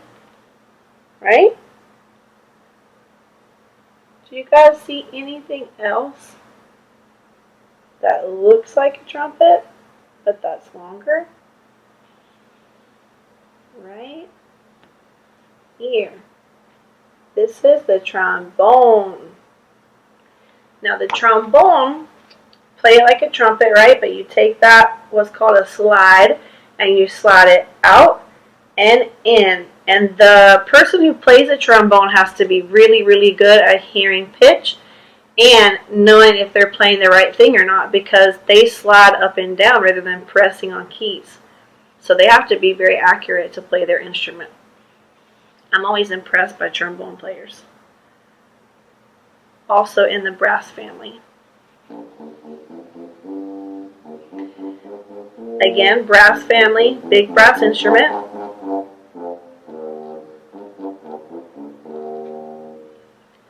Now, what do you think that was? It's also really big.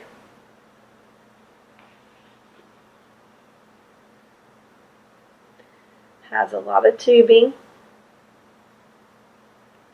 Tuba. That's very popular for marching bands. You hear that a lot or see it a lot in the marching band.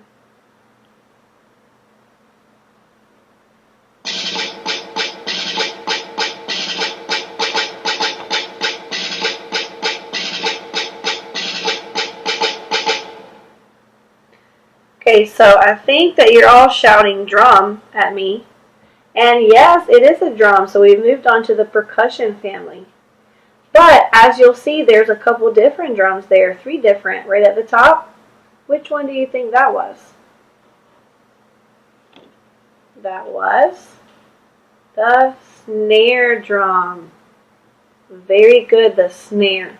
So you'll hear the snare a lot of times in marching band, symphonic band, orchestra, and you'll hear it in rock bands because that's part of the drum set. One of my favorites. Alright, next.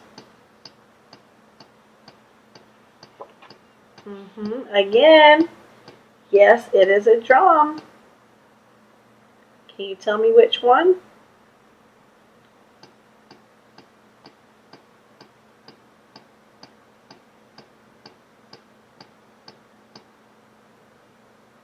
Okay. We already did snare, and it's only one sound, so it can't be the timpani, right? It is the bass drum. That one's played in marching band too, and played on both sides. Boom, boom, boom, boom.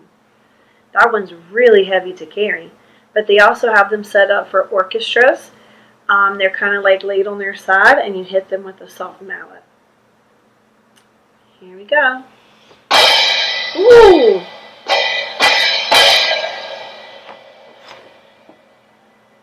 You guys probably know what that is.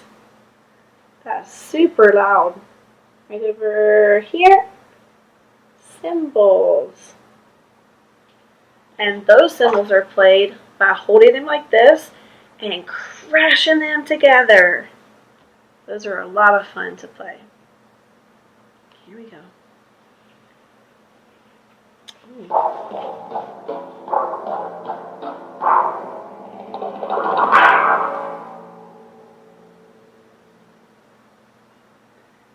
Do you guys know? What did you hear?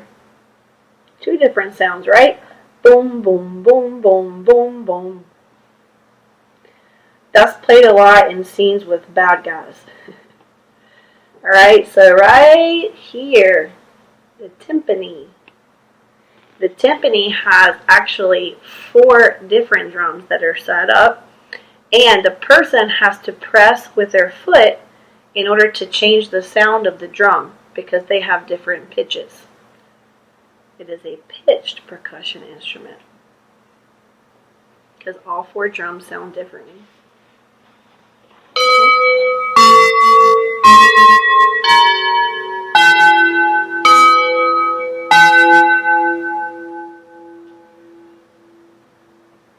That sounds kind of like the bells that we play in the music therapy room, right? But, here it is. They're called chimes. And it's a big long tube. I used to play those in school. And you have to stand in front of it. You take a hard mallet that looks like a hammer. And you go boom on the top of that thing. And it makes that beautiful noise. It's hard when you have to play them really fast. Alright, the chimes. Here we go.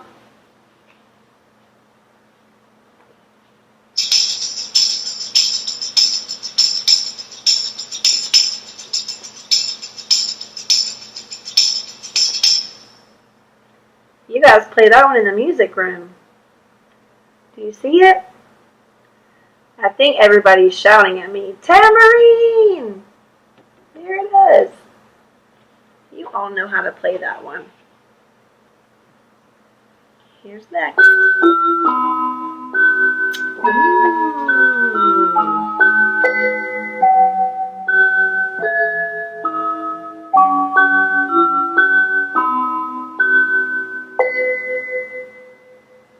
Okay. That one is played with mallets. And it's also a pitched percussion instrument because it changes sounds. We have one kind of like it in the music therapy room too. And I think you're probably shouting at me, xylophone! It is a lot like a xylophone right here. It just sounds a little bit different because it vibrates differently. It's called a vibraphone. Those are a lot of fun to play too. All right. Let's listen.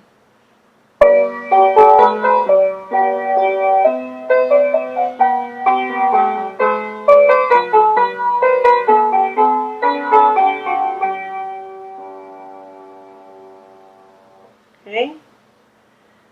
I think everybody got this one. Piano. Okay. Here we go.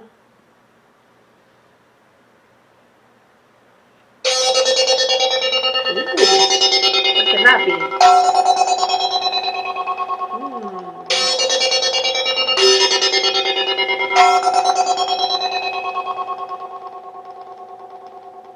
Strange sound. What kind of instrument can play strange sounds? We also have one in the music therapy room. Go ahead and look for it. Okay, it's right here. It looks like a little keyboard, but it's called a synthesizer because it plays many different sounds. That was kind of like an alien noise. Okay. Here we go. We're almost done. You guys have done great.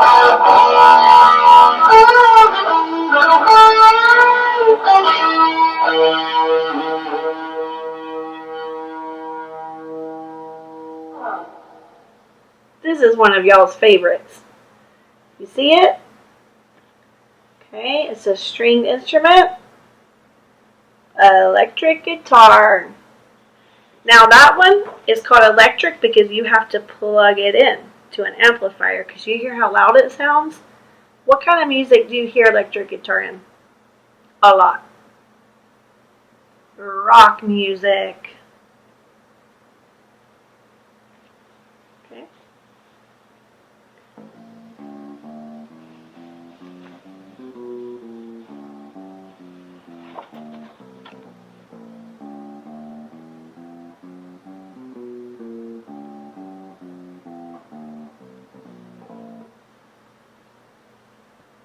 Okay. Also with strings. Also electric. Right? Over here, the electric bass.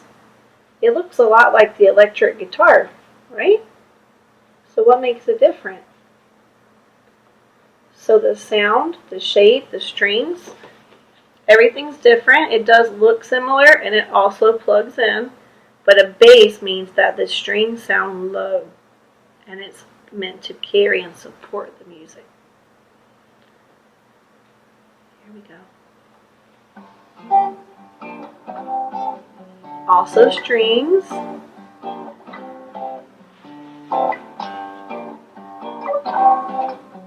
And I've been playing that here.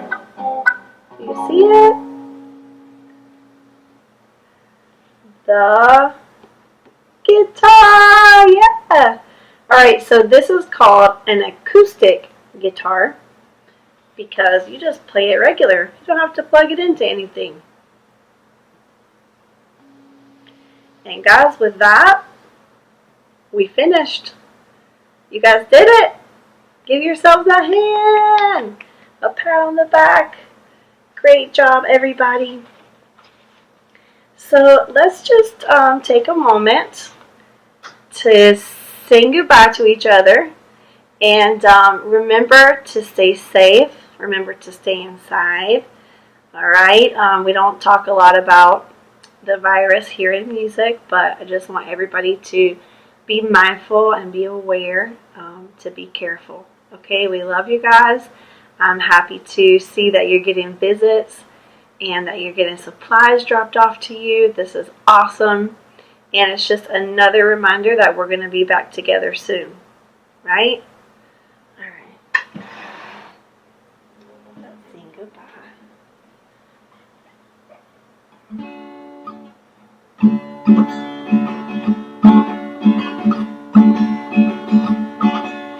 Goodbye, Group 1. Goodbye, Group 1. Goodbye, Group 1. We'll see each other soon. Goodbye, Group 2. Goodbye, Group 2. Goodbye, Group 2. We'll see each other soon.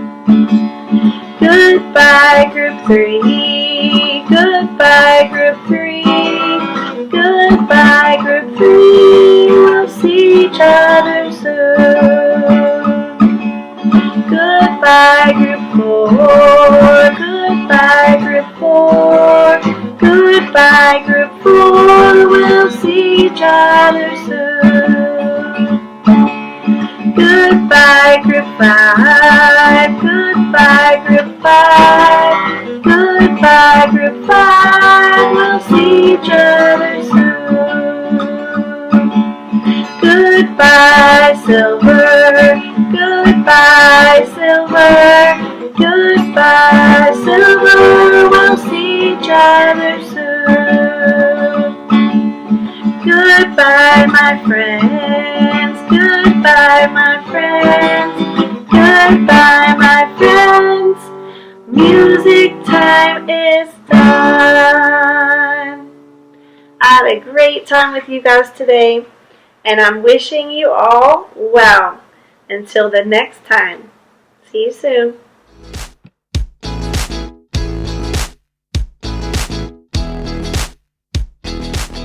Hi, it's me again. I'm covering for Mr. Luke for rec therapy today because Mr. Luke got married. Crazy, right?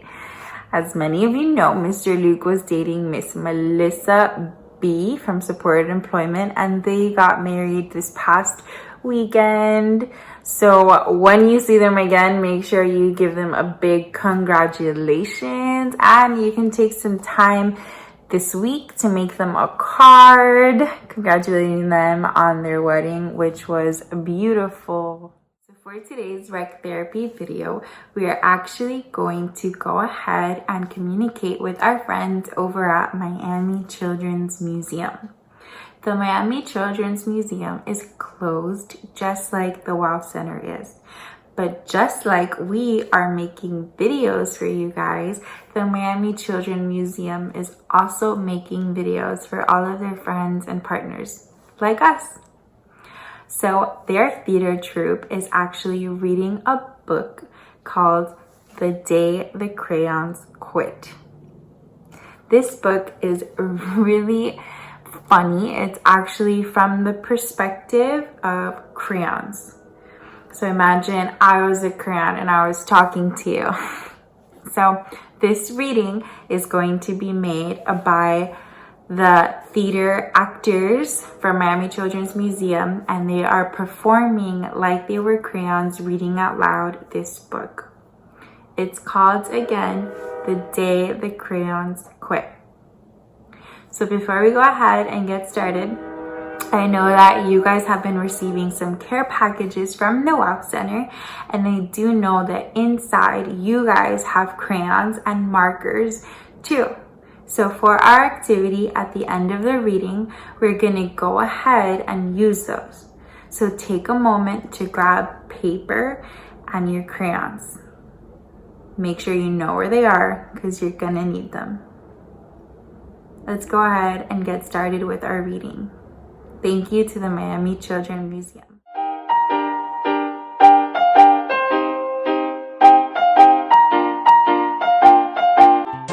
Hi there, Brianna here, Manager of Theatrical and Early Childhood Experiences at Miami Children's Museum.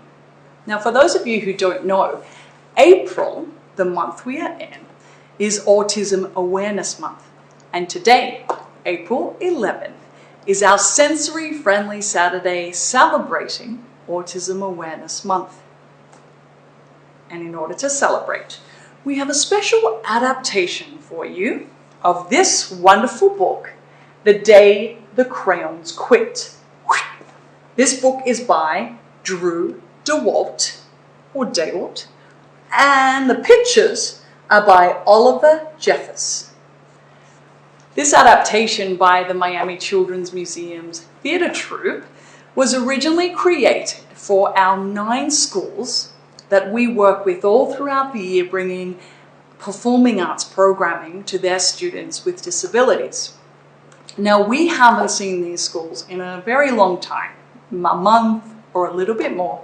So I wanted to give a special shout out to all of our 9 schools. So let me see if I remember them all. Hello to our friends at Learning Links, Carrie Brazier, Crystal Academy, Active Learning, the Debbie School, Tikva Center, the Victory School, and two more, our ones up further north. Hello to Coconut Palm Elementary and Driftwood Elementary. Got them all. We wanted to give a big shout out to our friends there, the students and the teachers. And although we can't see you, we hope that you enjoy this video, and I hope everybody watching at home enjoys this video. But before we begin, you at home need to imagine that you are a kid called Duncan, and you are sitting there about to open your crayon pack. But instead, inside your crayon pack, you find a stack of letters written to you. Enough said. Without further ado, The Day the Crayons Quit. I hope you enjoy. One day in class, Duncan went to take out his crayons and found a stack of letters with his name on them. Dear Duncan, it's me, Red Crayon. We need to talk. You make me work harder than all your other crayons. All year long I wear myself out making fire engines and apples and strawberries and everything else that's red.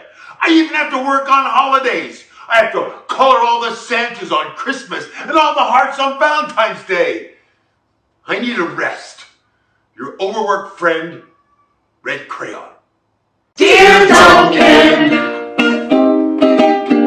we quit. Dear Duncan, that's it.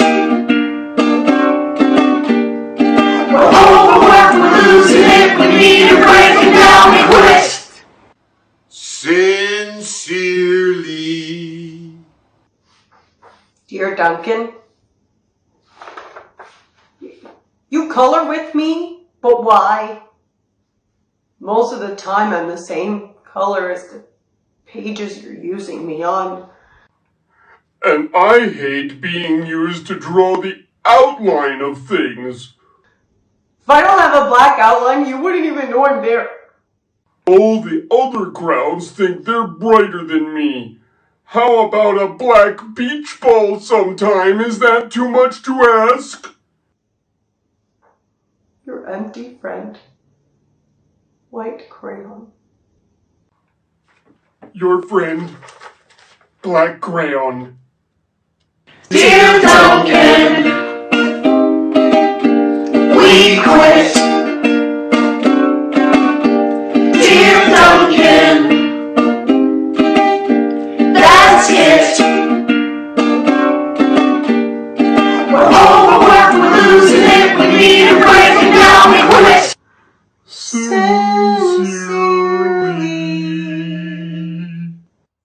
Duncan, please thank your little sister for using me to color her Little Princess coloring book, but I'm not just a girl's color. Please use me to color in the occasional pink dinosaur, or a monster, or a cowboy. Goodness knows they could use a splash of color. Your unused friend, Pink Crayon.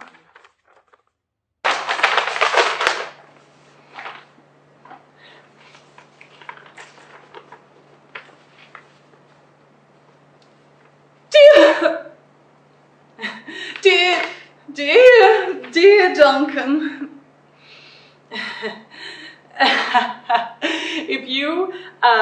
If you don't use me to color inside the lines soon, I am going to completely lose it. Your very neat friend, Purple Crayon. I am beige and I am proud. I'm also tired of being second place, Mr. Brown Crayon. Your beige friend, Beige Crayon. Dear Duncan, we quit. Dear Duncan, that's it. We're overworked, we're losing it, we need a break and now we quit. Sincerely. Dear Duncan, you're killing me. Why are all the big animals gray? Rhinos, hippos, humpback whales. You baby penguins are gray, you know. How about those once in a while to give me a break? You're very tired, friend. Gray Crayon. Dear Duncan, it's been great being your favorite color this past year. All those oceans, lakes, and rivers, and raindrops, and clear skies. But the bad news is that I'm so short and stubby. I need a break. Your very stubby friend, Blue Crayon. Dear Duncan, we quit. Dear Duncan, that's it. We're overworked, we're losing it, we need a break and now we quit. Sincerely.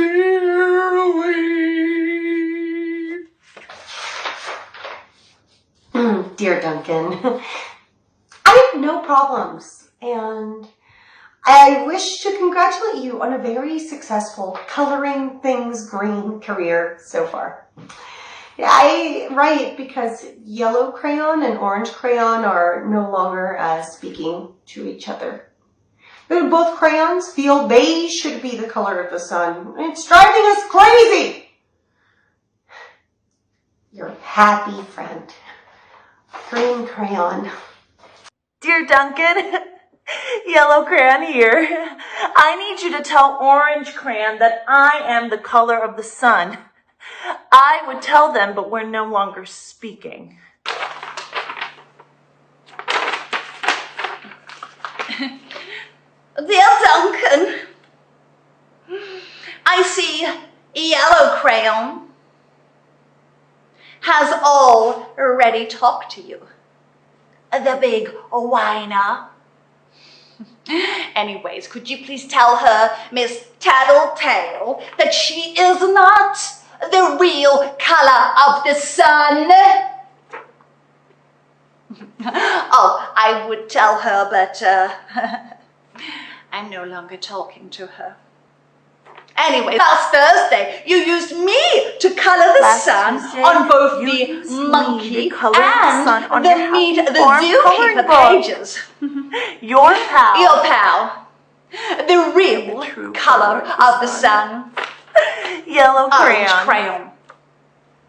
Dear Duncan, we quit. Dear Duncan, we quit. Sincerely.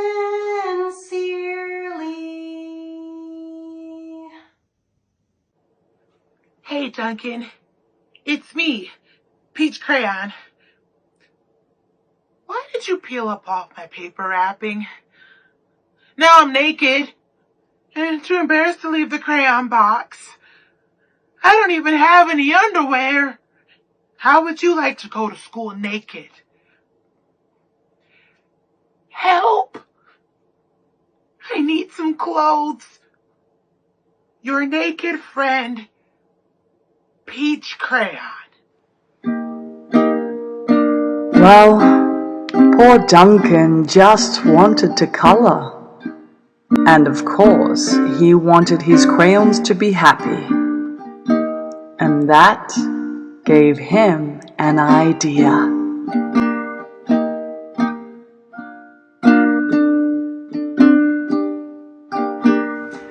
Dear Duncan, we're back. Sincerely, your crayon pack. Dear Duncan, we're back. Sincerely, your crayon pack.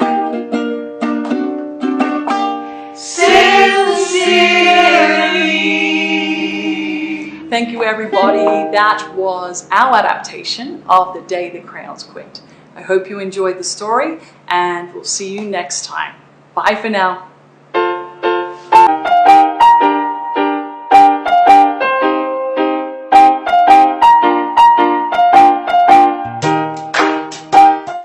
What did you guys think?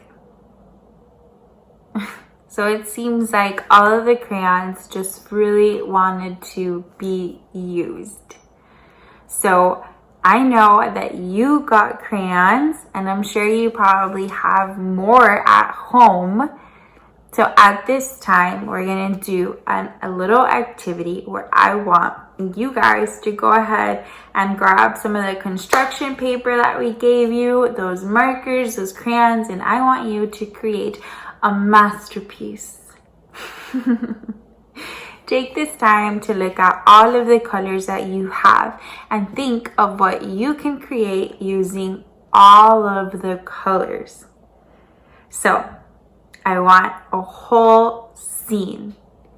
So you can either draw something that you miss about maybe the WOW Center. So you can draw the art class, you can draw the outside during lunchtime with your friends, or you can make a card for Mr. Luke and Melissa that just got married, or you can make a card for a nurse or a doctor going through a hard time working so hard to keep us healthy and safe. Or you can make a card for a police officer or a firefighter. Or you can make a card for a WOW staff member. Maybe the WOW staff member that went ahead and dropped off your care package. Then the next time you see a WOW staff member, either by getting another care package or by picking up some food at the WOW campus, you can go ahead and drop off the card that you used all of your colors for.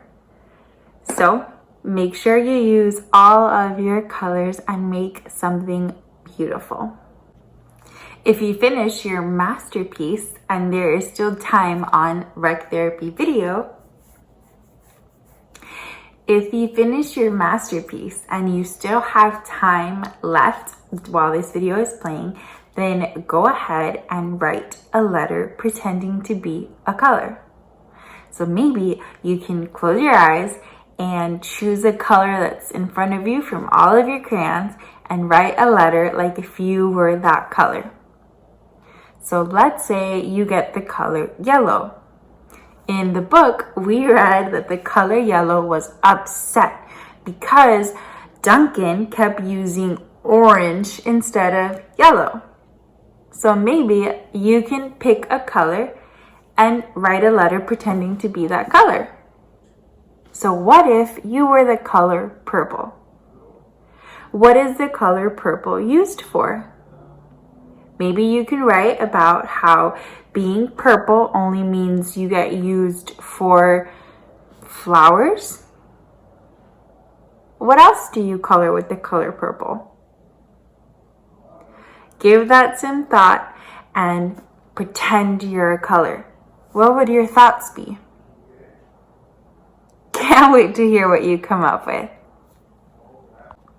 Alrighty guys, now it's time for the activity. So take the next few minutes to create something beautiful and use your imagination to pretend you're a color. Love you and see you guys soon.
Hello guys, Carlos here, technology teacher. Today I have the privilege to be with you and share with you week number 3 of special topics, which is community integration.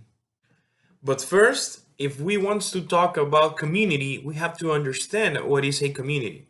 I have a definition here for you, so you can read it or hear it with me. Community is a group of people living in the same place or having a particular characteristic in common. So example of communities are the family, neighborhoods, workplaces, churches, and among others. Now that we know what community is, let's jump to the questions. And I have question number 1. Am I part of the community? I'll give you 1 minute to think about it, and we'll keep discussing.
Am I part of my community? Well, there is different ways we can get involved with our communities. Being part of a community is a powerful experience. Communities give us home, friendship, warmth, and a sense of belonging. But how can we really be part of our local community, guys? There is many ways to do it. You can get to know your neighbors or give your time to others or just get active in different activities to maximize your own involvement within your community. I know we're not going to the WOW Center right now, but when the WOW is open, we have a special class named CBE or Community Based Education, which is the class that takes us out in the community and give us the opportunity to get more involved within our own community by knowing new places or new people or just get a new experience, maybe in a place that we didn't know that exists. And what are your CBE teachers? Do you remember their names? Okay, let's see. We have Susie and Stephanie, and that's CVE 2. And CVE 1 is Teresa and Stephanie. Yes, we have 2 teachers named Stephanie. Don't forget that, guys. Okay, ready for question number 2? Let's go. Okay, question number 2. Are you happy with how much involvement do you have in your community? Once again, 1 minute to think about it.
How much we are involved in our community depends on us. If we are able to go out and do. You don't need to do big things. Small things also count, like getting out the garbage or cleaning your front yard or helping some neighbors in loading their shoppings. Small things also are good things. Now, can you think about other things you can do to gain more involvement in your community? Question number 3. Am I an active and contributing member of my community? Think about it. 60 seconds.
You can contribute in your community in many ways, such as volunteering, internships, when you go to work, or church, or action club for those who are in it.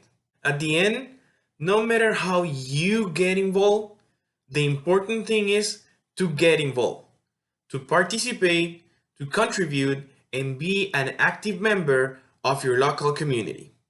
So now I know we're going through a special situation.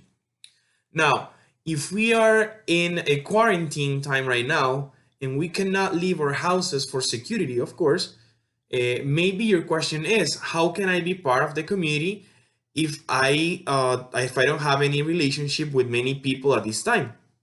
That's a good question.